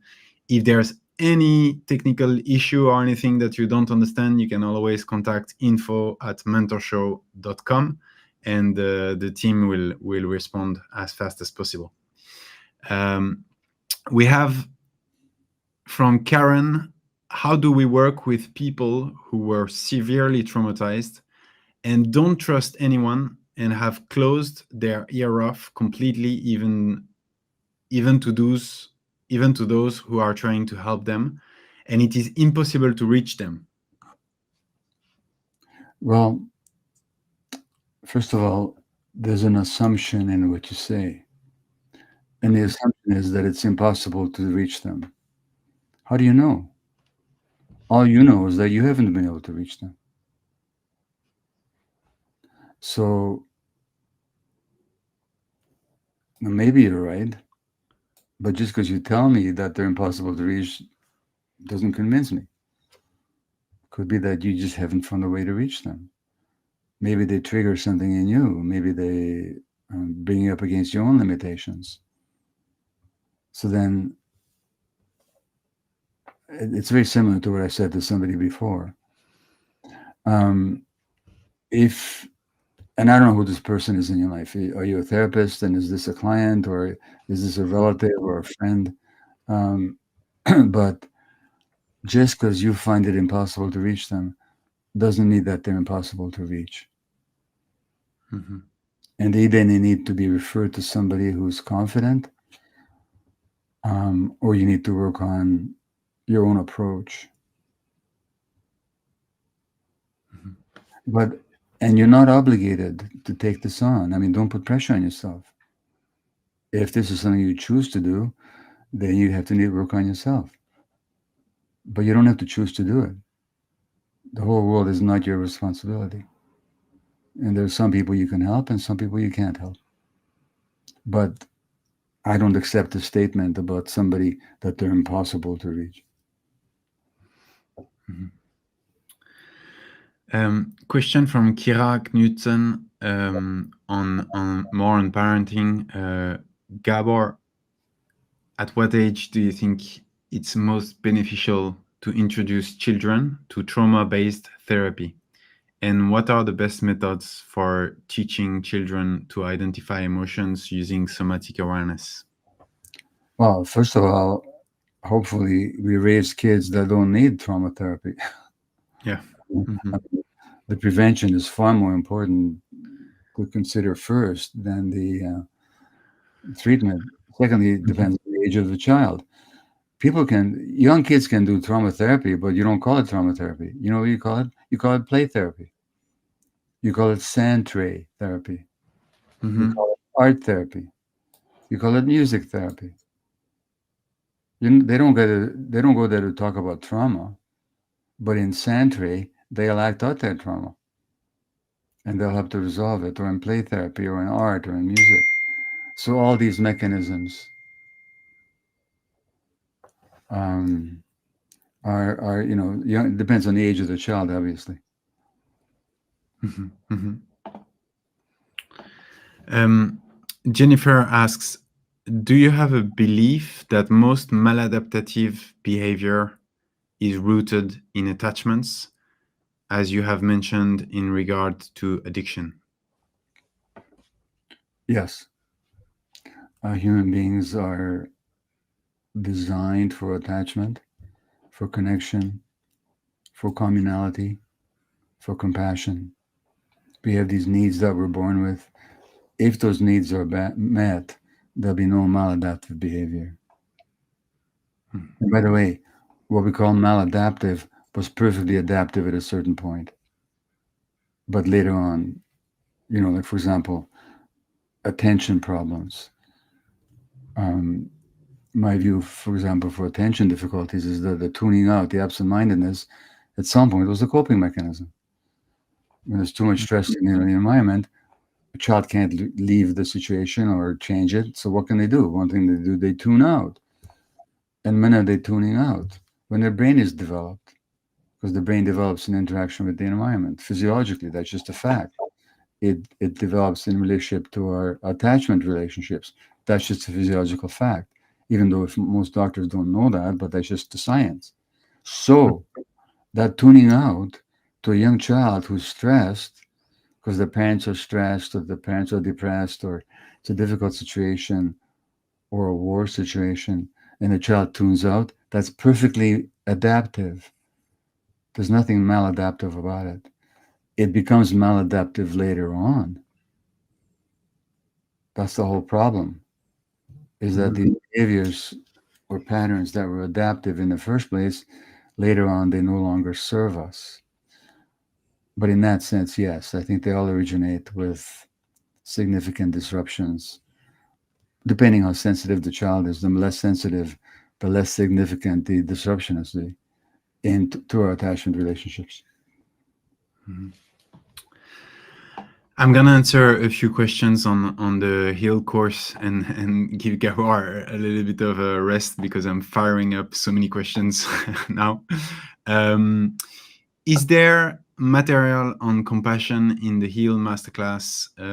Yes, there's material on compassion. There's a whole section on it, and there's masterclass go over how to practice compassionate inquiry. Yes, so there's a theoretical part, and then there's how to how did we name it? How to put in practice compassionate inquiry in your life, and there are written exercises there that you can do to practice this. Is the Yeah, healing program? yeah, I wanted to say something here though.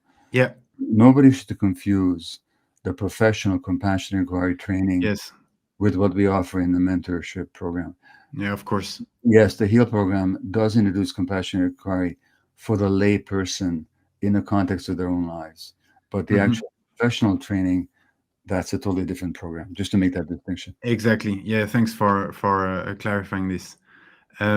Question from Yachini: is the healing program different from the masterclass? No, Yachini, the healing program, what we called it many names, so I understand it's confusing. The heal program or the healing program, the masterclass is this one and same thing. It's the course of Gabor on healing. Um, Okay, I had a question for you, Gabor, uh, from Shai. It's hard to practice compassion and kindness. I think that's a lot of people will relate to this. It's hard to practice compassion and kindness and operate from an open hearted feeling when you've been mistreated and shown no kindness in return. How do I operate from a place of open heartedness in spaces and relationships that have shown me that they don't have care towards me? Well, why are you trying to do the impossible? Is my question to you. What compassion are you showing to yourself when you try and do the impossible? That's the first point. The second point is, and I understand your dilemma. I mean, that's a place of deep pain that you're coming from. But don't force yourself to do something that you can't do. And actually, when I listen to your question, there's a lot of anger in it. You're really angry. Well, you're not going to be compassionate towards people when you're full of rage towards them. So I would say this: maybe those people are exactly the way you describe them. Maybe they are. I mean, I don't know. Or maybe that's your perception. And maybe there's more to them than what you perceive. I don't know that either. I'm just talking about possibilities. But the first thing is, don't worry about being compassionate towards others. Be compassionate towards yourself. Heal yourself. And then you will know how to show compassion towards others. Once you've been compassionate with yourself, and right now you're not, right now you're forcing yourself to go in the face against your own inclinations. Stop doing that. Get some help. Do the healing. Maybe your perceptions of these other people will change. Maybe you'll see them as flawed individuals who have screwed up in some ways, and maybe you can work it out, maybe you can't. But don't do it from your peasant situation. Don't coerce yourself to do something that your body and your soul does not want you to do right now. Get help for yourself first, then worry about the others.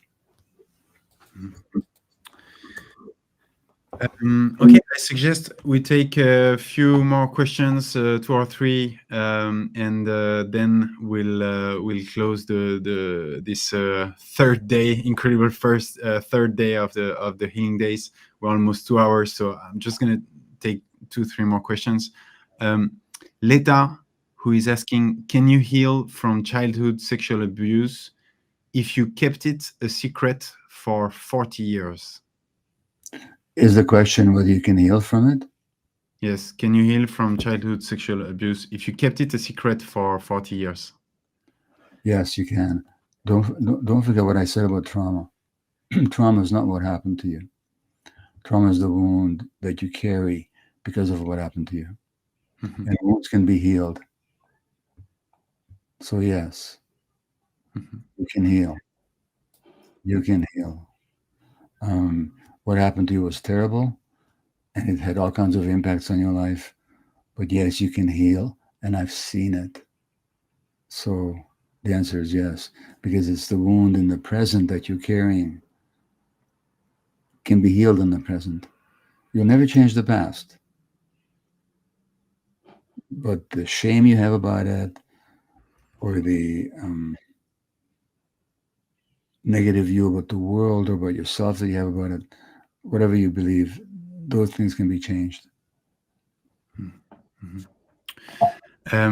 Question from Christine: what are the best ways that I can help my girlfriend heal her childhood trauma? It's not your job. Give it up. It's not your project. Mhm, Nobody set you up to be her mother or to her therapist. Be her friend. mhm, mhm, Enjoy her. Listen to her. If she wants your advice, give her advice, which is get some help. mhm, But it's not your job to heal them. And if you think it is, you're the one who needs the healing. mhm, Now, naturally, you desire a girlfriend to heal. Of course you do. mhm, It's not your job. mhm. Um, Interesting question from Stephanie, I thought, because she's asking, can your trauma become your biggest strength?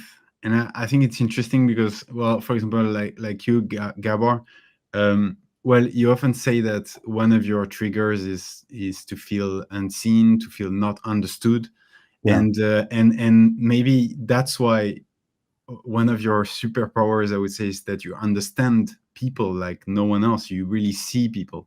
So can your trauma become really your biggest strength?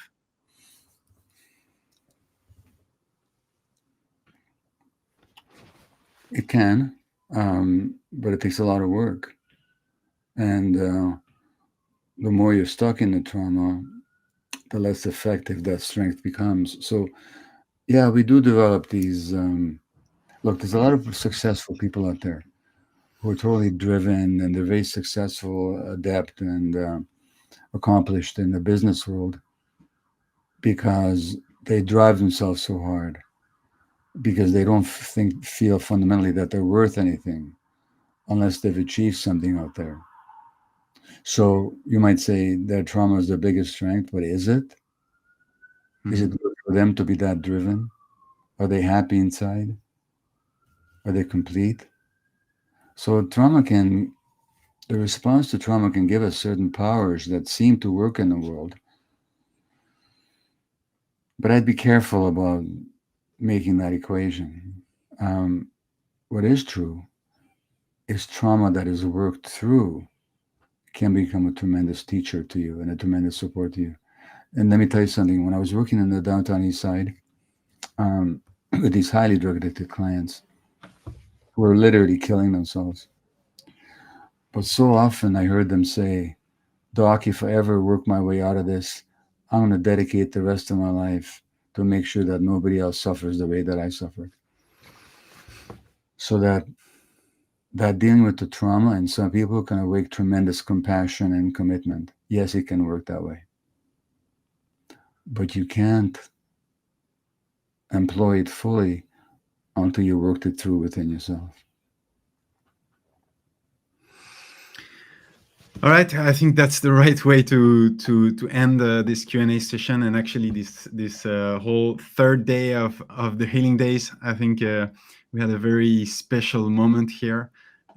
So obviously, thank you, Gabor, for really invaluable insights, and also thank you everyone in the chat because it was really insane in there in terms of amount of people, but also very good energy.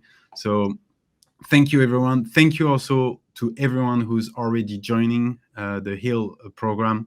It's thanks to you that we can do these events.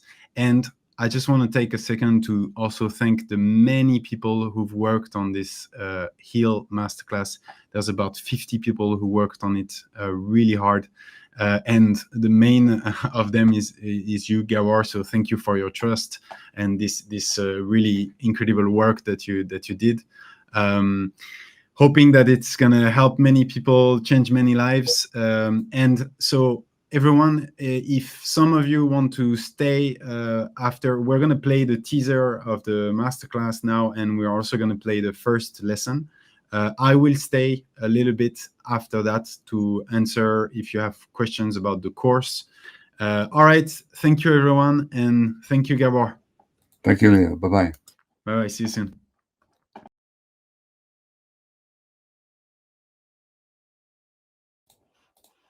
All right, everyone. Sorry, we are having a little bit of a technical issue because this is our backup tool, because the first tool had a bug. So we are charging the videos that we want to show you, the teaser and the first lesson. It's gonna come in 2-3 minutes. In the meantime, I can answer questions if you have some about the HEAL program. I can see, do you participate and interact with other trauma survivors during the masterclass? So I don't know who is you. I don't. I'm behind the camera, but Gabor does. So he interacts with. We selected about 20 people out of 500 was the casting, more or less. And very different profile, but they had all one thing in common, which is that they were trauma survivors. So the answer is yes. Is there going to be a replay of these first 2 days? The answer is yes. There's a replay in the masterclass. So if you join the masterclass, you will have a replay of the 3 complete days, so that you can start again doing the meditation, the incredible meditation of Marisa, and the other exercises that we saw. What is your beautiful accent? I am French. So yeah, it's a French accent. I'm quite surprised that you noticed. Actually, I didn't think it was that obvious. Are all your classes in English? There are no. There are a lot of classes in French, but they are subtitled, and some of them are even dubbed in English.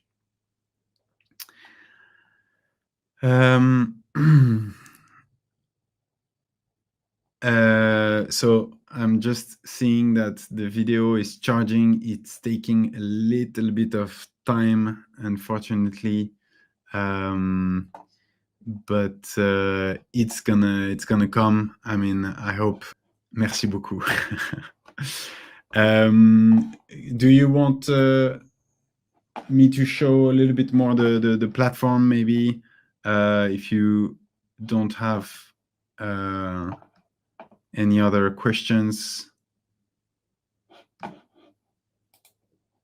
So when there's installments, you have 3 installments, and it's for 3 months. So you'll pay the 3 months in a row, right? Is Friday a day off? Yes, you can take a day off. I think now we've done more or less 6 hours of more than 6 hours of healing days. Bonsoir.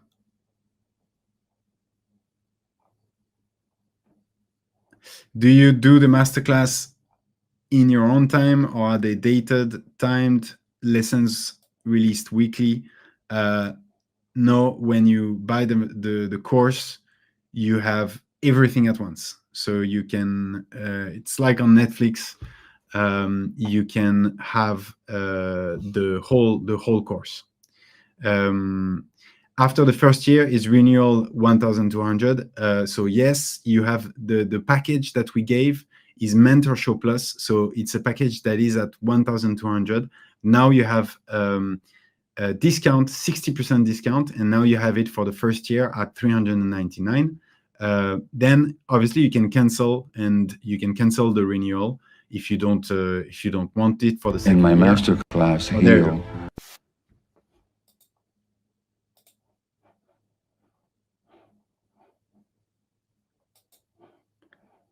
I think it is still charging for some reason. How do I stop the renewal fee? You can go in your account and cancel, or you can just, if there's anything, you can send an email to info@mentorshow.com and they can do it for you. How can I buy it? You can buy it by scanning the QR code, or you can also type in Google in your internet bar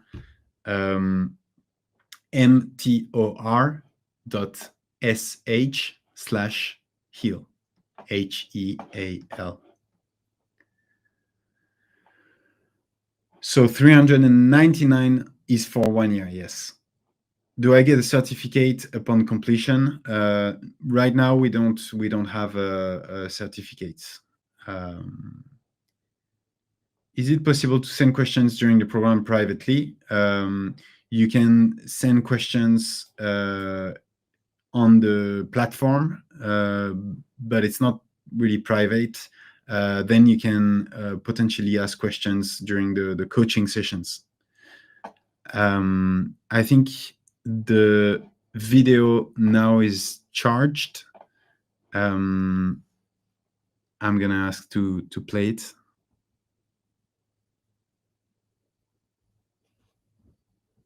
In my masterclass, Heal, I built for the first time a practical step-by-step guide towards healing. And now that's what I'm going to share here with you.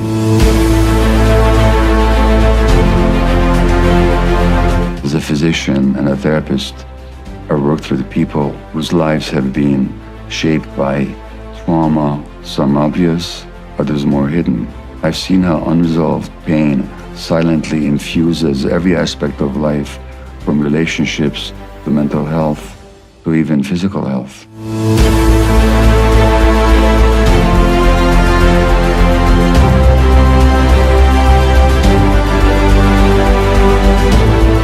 I've treated people facing the scars of narcissistic abuse, child abuse, sexual trauma, and many other wounds, big and small. And through this, I've developed a structured approach to healing trauma that can transform suffering into resilience and into strength.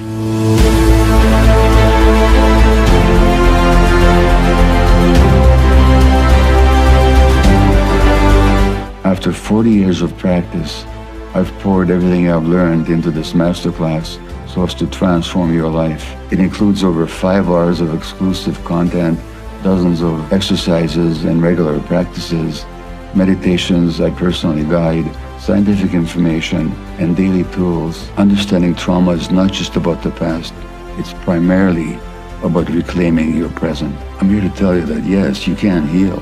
I'm Gabor Maté, and I invite you to take the journey with me.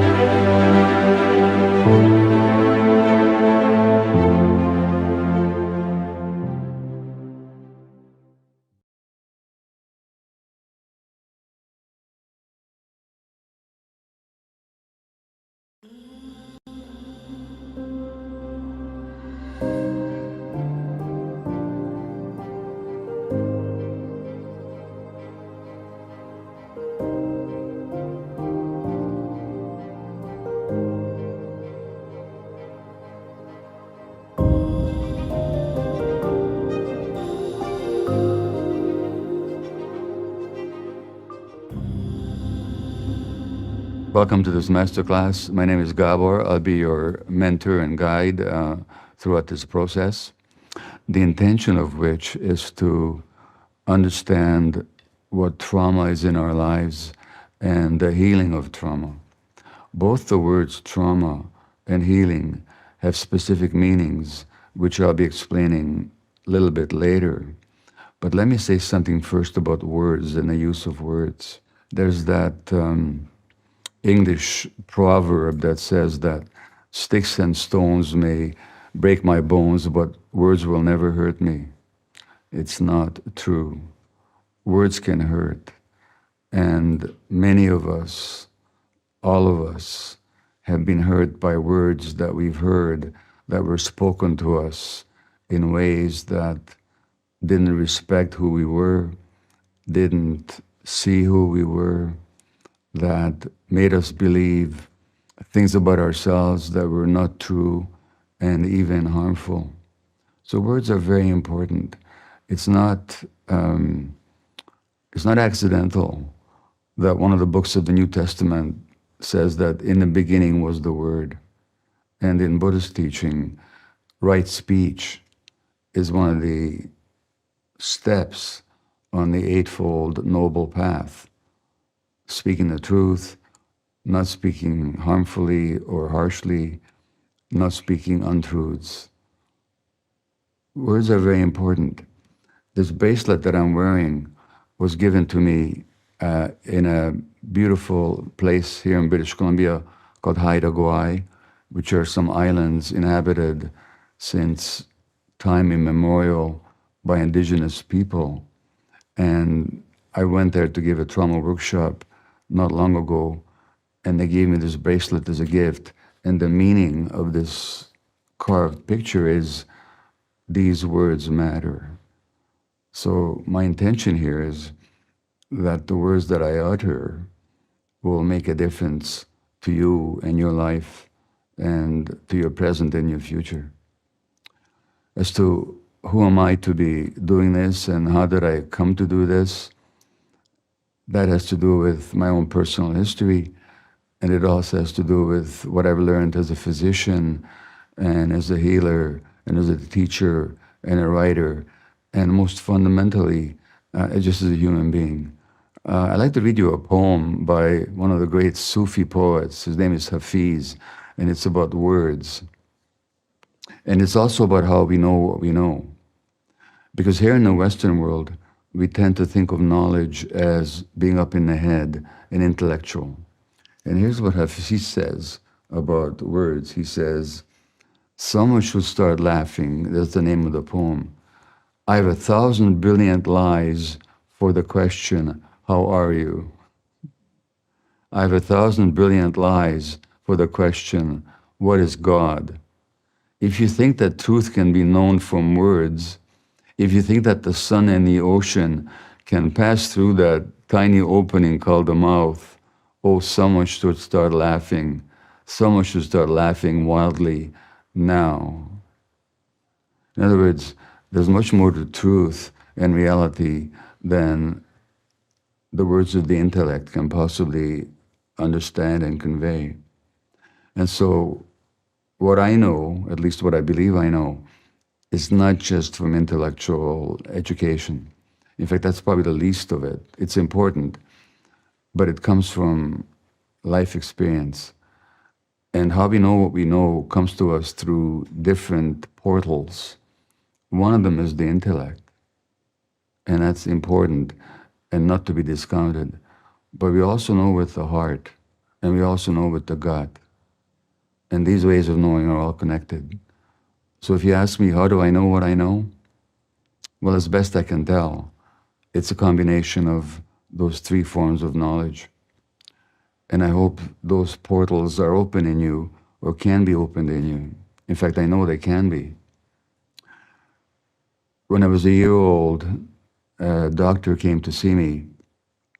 I was very ill. It was a wartime Hungary.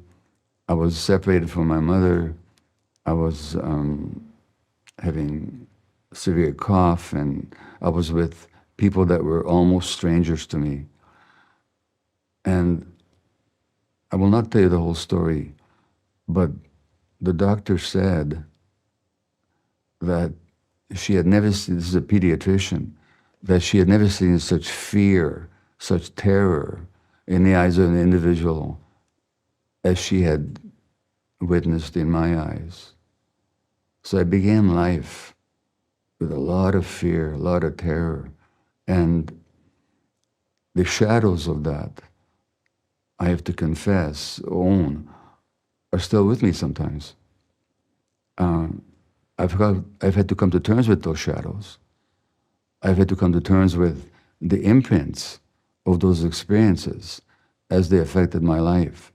So much of the learning has just been living and being curious about what are those shadows about and how do they affect us, not just me, but human beings in general. So learning has been one of living. Then there's my intellectual education, both as an undergraduate studying history and literature, and then as a physician in the medical education and my medical practice. And it was in my medical practice, working with chronically ill people, children, elderly people, dying people, highly addicted people over a certain period of years, that I learned that what they had taught me in medical school was not nearly sufficient to explain why people suffer, why they get ill, why they get challenged by mental health conditions or physical illness. So I've had to move beyond what they taught me, use what they taught me, but move beyond it. And I've learned that there's much more to health and illness and recovery than simply what they taught me from a very narrow scientific point of view. And what is interesting is that when I say from a scientific point of view, they only taught me a very narrow segment of the science, because there's a lot of science now that shows that the Western propensity to separate mind from the body, to separate individuals from the environment, to separate the individual from the unity that life and this whole universe represents, is unscientific. So science has shown how unscientific the narrowness of the Western medical approach actually is. And nobody had taught me that. So first I had to kind of intuit it on my own, and then I discovered there's all this beautiful scientific research validating a broader, more holistic point of view. So it is that broader, more holistic point of view, or I wish to say more, holistic point of view, that I'll be wanting to convey to you during this masterclass, and to alert you to the possibilities of healing and recovery within yourself. And let me conclude by saying a couple of words about the meaning of healing. The word healing in my own native or my mother tongue of Hungarian literally means wholeness. It means wholeness. In English, the word healing also comes from an ancient Anglo-Saxon word for wholeness. So healing literally means health, literally means wholeness.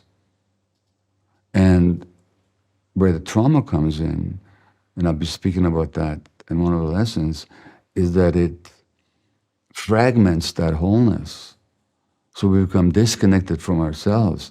And when you look at the word recovery, that's another interesting word. Speaking of words, what does it mean to recover something? It means to find it. And what is it that we find when we recover? We find that connection that we lost in the first place.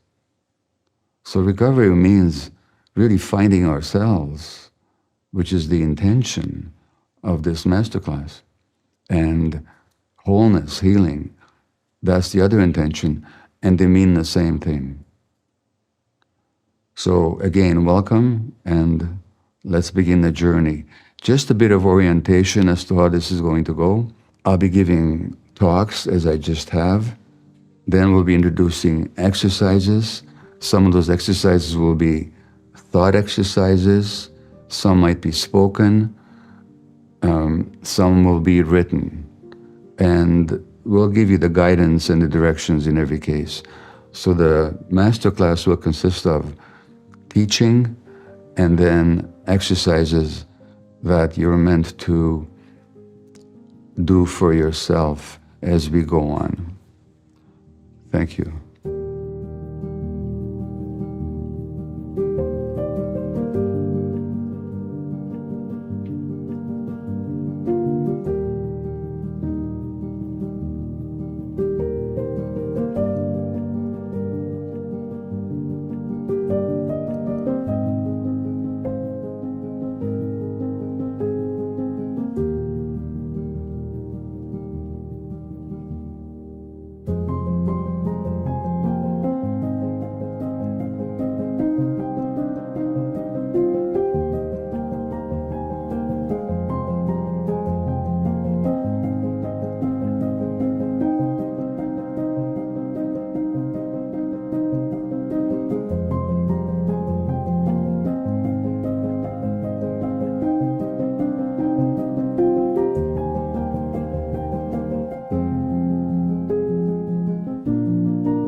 All right, there you go. This was the first lesson of the course from Gabor. It's one in 46 modules, so you can see it's quite incredible, because in just this first lesson that is quite short, it was about 10 minutes.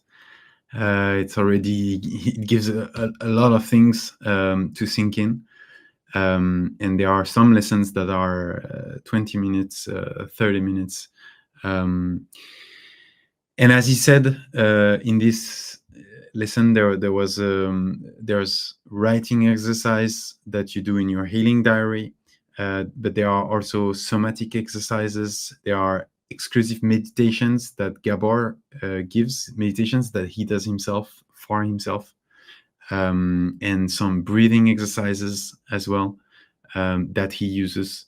So yeah, there's a lot in there. I saw a few questions on, does the recording of Healing Days on Mentor Show Plus include the Q&A sessions? I saw this question a few times. So the answer is yes. If you get the Mentor Show Plus, you will get the replays from the Healing Days, including the Q&A sessions. So you will have everything. And you will be able to access whenever you want, on your mobile, on your computer, download it, and so on. A few other questions. Actually, I'm going to share this for you on the price. There was a little bit of confusion. Usually the course of Gabor is $600. And you get the Heal Method, 18 lessons, but there's like 45 modules, 7 hours, 22 practical exercises, guided meditations, writing exercise. And normally you have the choice to get Mentor Show Plus with everything that I already mentioned. But specifically for the Healing Days, for these few days, you get for $399 the Mentor Show Plus. So $399 is the plus, right? You get everything in there. You get everything we have. So you get the Heal Method, you get the weekly live sessions, you get exclusive webinars, you get all the future healing masterclasses, Bessel, and so on, and all the replays of the Healing Days, right? There were a few questions on are there transcripts available for the class? Good question, actually. I didn't talk about that. There's, in each class and in Gabor's class, there's a workbook. So it's like a PDF file that you can download, and in there you have all the masterclass in a book format. It's like a book that you can take anywhere. What did I have? Are the sessions group sessions? Yes, this is group sessions so that you can learn from others. These are specialized coaches, right? There's trauma specialized coaches, specialized trauma psychotherapists that are used to this kind of format. And actually, some of them were recommended by Gabor himself. I had a question about the guarantee. In 6 months, if I don't like it and I want a refund, can I get it back? The answer is yes. So the guarantee, again, if you complete the program and you do all the exercises and you send them to, you can contact info@mentorshow, you can ask for a refund, you can just send the exercises that you've made, and if you completed the masterclass and you had all the exercises done, then we refund you. It doesn't matter if it's in 2 months or in 6 months or whatever. Is there spots left in the 500 spots? Yes, actually there are spots left. I think the team told me that there were about 120 spots left, so it's going quickly, but there are still some spots left. How do we get access to all the courses when joining? So same here, you can scan this QR code that you see, or you can type this mtor.sh/heal, and you'll be asked to sign up to buy the course, and then you will be able to access immediately the masterclass. Your English is too good, Leo. Thank you. I'm a little bit struggling, but people still notice my accent, so I guess it still has some progress to be done. Do we get access to all courses when joining? The answer is yes. You get all the courses on the platform. You get about 60 masterclasses of each, is about in average 4 or 5 hours. So there's a lot of things. There's actually one of the best sellers is a masterclass from Boris Cyrulnik, which has an incredible story. He's a psychiatrist, and his parents were taken by the Nazis in front of his eyes when he was 4. So he's an incredible person, and he's really democratized the concept of resilience. And so the masterclass is about resilience and using resilience for a process of healing. It's incredible. People love it. So if you join, go take a look, and I hope you like it. How do I sign up? You just have to scan this QR code or click on the links, and you can join. All right, everyone. I think now we've gone more than two hours and a half. Is all material available in English? Yes, of course, it's available in English. All right, thank you for the compliments on my accent. I see that my accent is really making the headlines. Now we're going to show you the first lesson from the Heal Masterclass, just so you can get a feel of what's inside. And in the meantime, I'll go and change my shirt because it got very warm in here because of all this energy in the chat. All right, enjoy the lesson and see you in a minute. In my masterclass, Heal, I built for the first time a practical step-by-step guide towards healing. And now that's what I'm going to share here with you.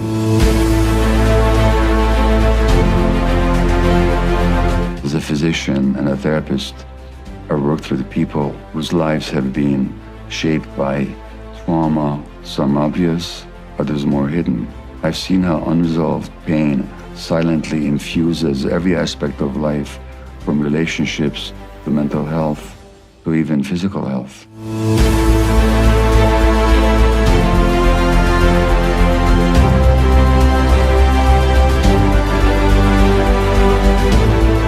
I've treated people facing the scars of narcissistic abuse, child abuse, sexual trauma, and many other wounds, big and small.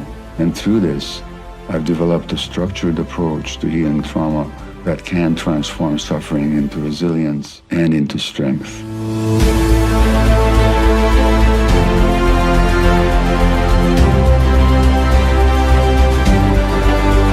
After 40 years of practice, I've poured everything I've learned into this masterclass so as to transform your life. It includes over 5 hours of exclusive content, dozens of exercises and regular practices, meditations I personally guide, scientific information, and daily tools. Understanding trauma is not just about the past. It's primarily about reclaiming your present. I'm here to tell you that yes, you can heal. I'm Gabor Maté, and I invite you to take the journey with me.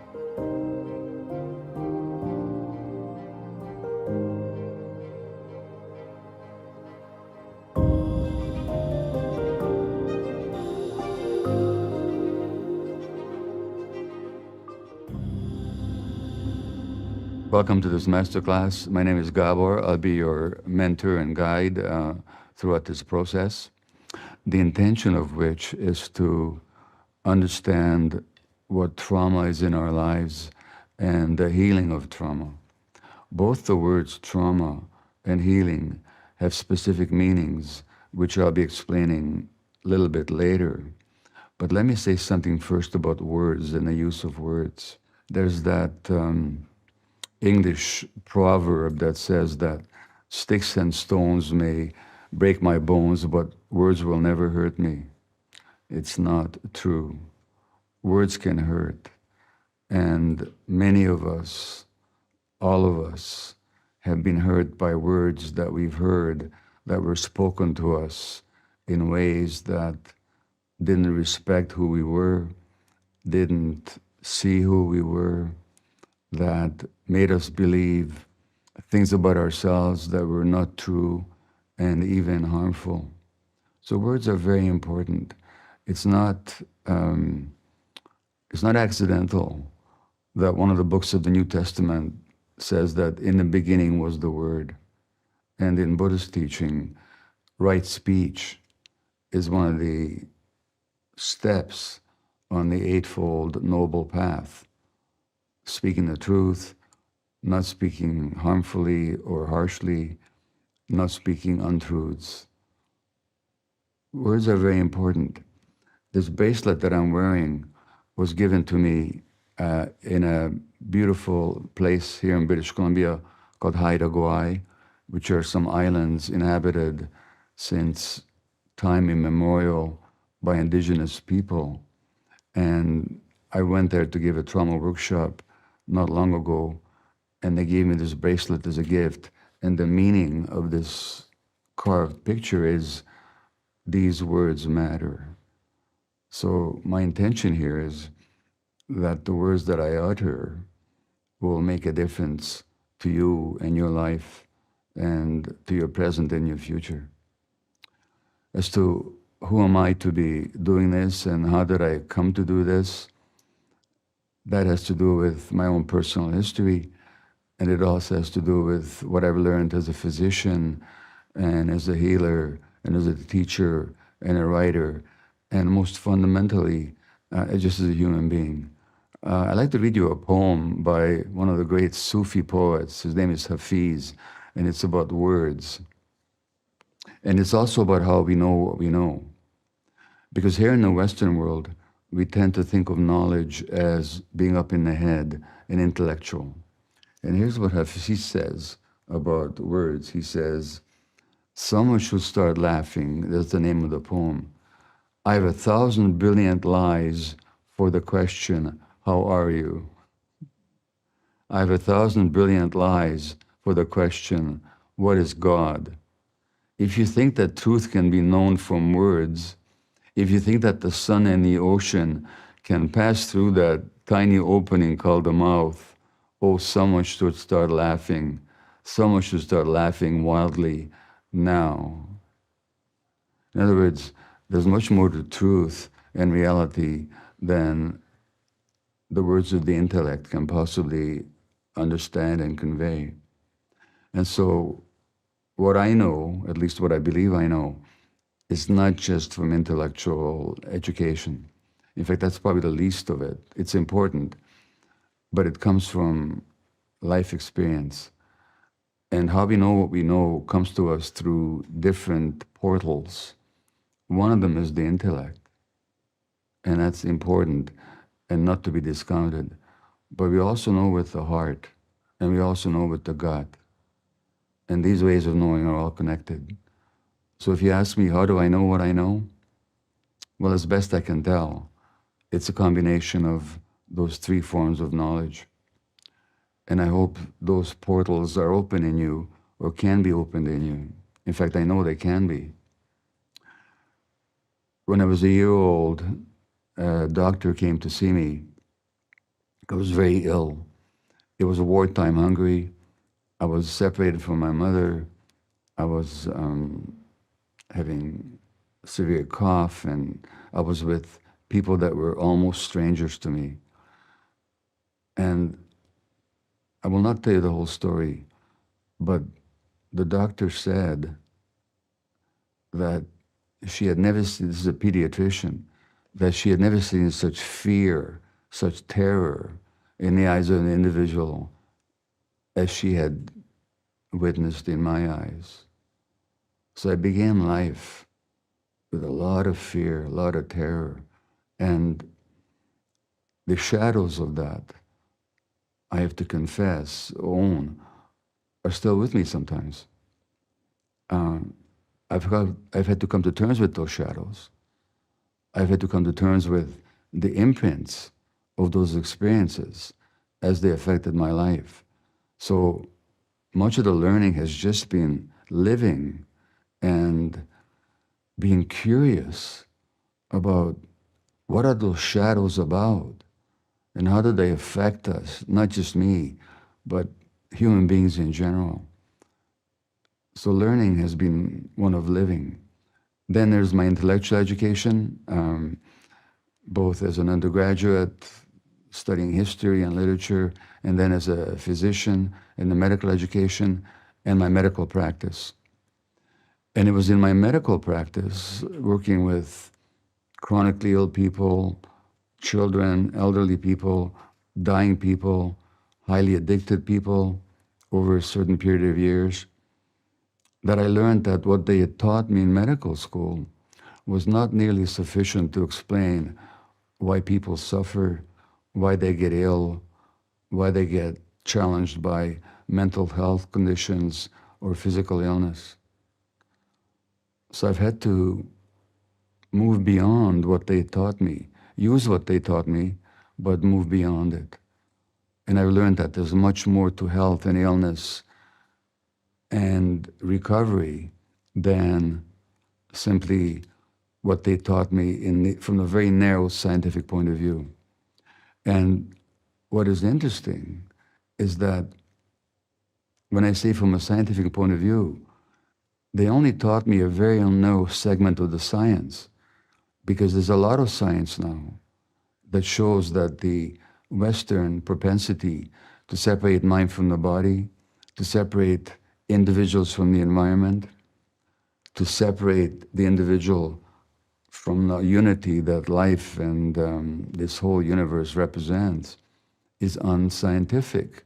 So science has shown how unscientific the narrowness of the Western medical approach actually is. And nobody had taught me that.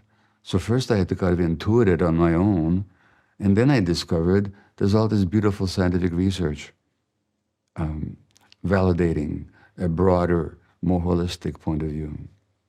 So it is that broader, more holistic point of view, or I wish to say more, holistic point of view that I'll be wanting to convey to you during this masterclass, and to alert you to the possibilities of healing and recovery within yourself.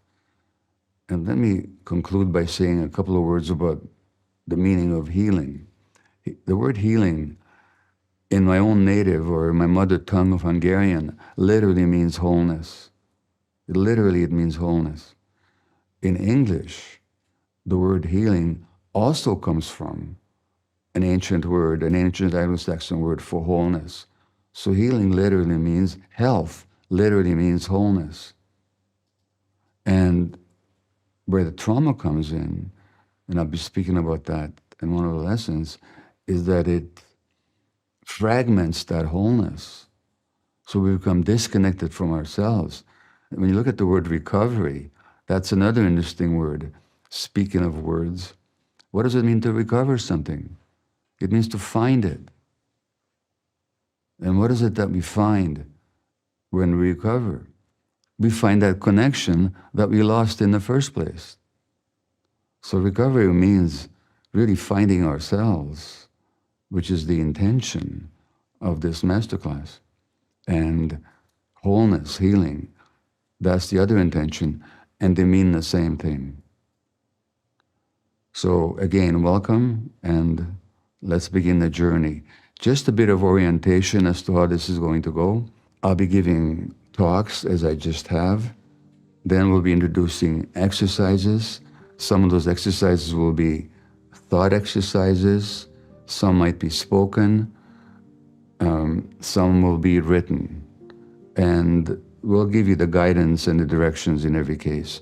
So the masterclass will consist of teaching and then exercises that you're meant to do for yourself as we go on. Thank you.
All right. So as a finish, I wanted to share a little bit of a story for you for at the end of this incredible healing days. And the ones that are here are really the bravest of the bravest. So I want to share something with you. Is that I was on trip in Rome last month, and I stood at the Forum, which is a perfectly conserved city that's about 2,000 year old.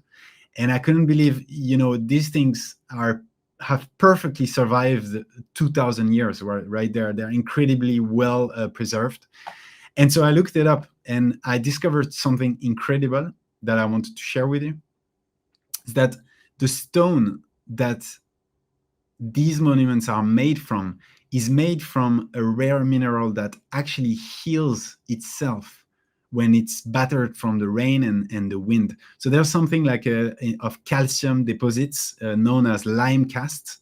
And when there's cracks in the stone and they're exposed to the water and the wind, well, these lime clasts react chemically and they seal the crack over time. And that's why these monuments stay in time. And so why I'm telling you that is that this is really what we try to do in this masterclass, right? We try to do something intentionally that brings you the tools so that whatever comes to you, whatever difficulty comes to you, you can use these obstacles and these difficulties to actually heal yourself. And so that you can have this property of this stone and actually heal yourself with good things, but also with bad things, right? And we want to give you all the tools right there in your pocket so that the hardship also can actually make you stronger. So I think the conclusion of all this and these 3 days is that healing, we've seen it with all the speakers. They all said that healing starts from a choice, and a choice of faith that I can get better, that there is hope, that it will take time, it will take effort, right? It's not going to come like this. It's going to take time, it's going to take effort. But with the right guidance, you're going to have the guidance of Gabor, you're going to have the guidance of other speakers on Mentor Show. You're going to have the guidance of the specialized coaches and specialized psychotherapists that you will be in private sessions with. Well, with all that, with the right guidance, you can take that choice and actually you can make it and you can heal. All right, so that's the message I want to end with you today. Thank you, everyone. Thank you so much for sharing this time with us. I hope you liked it. I hope you got something from it. And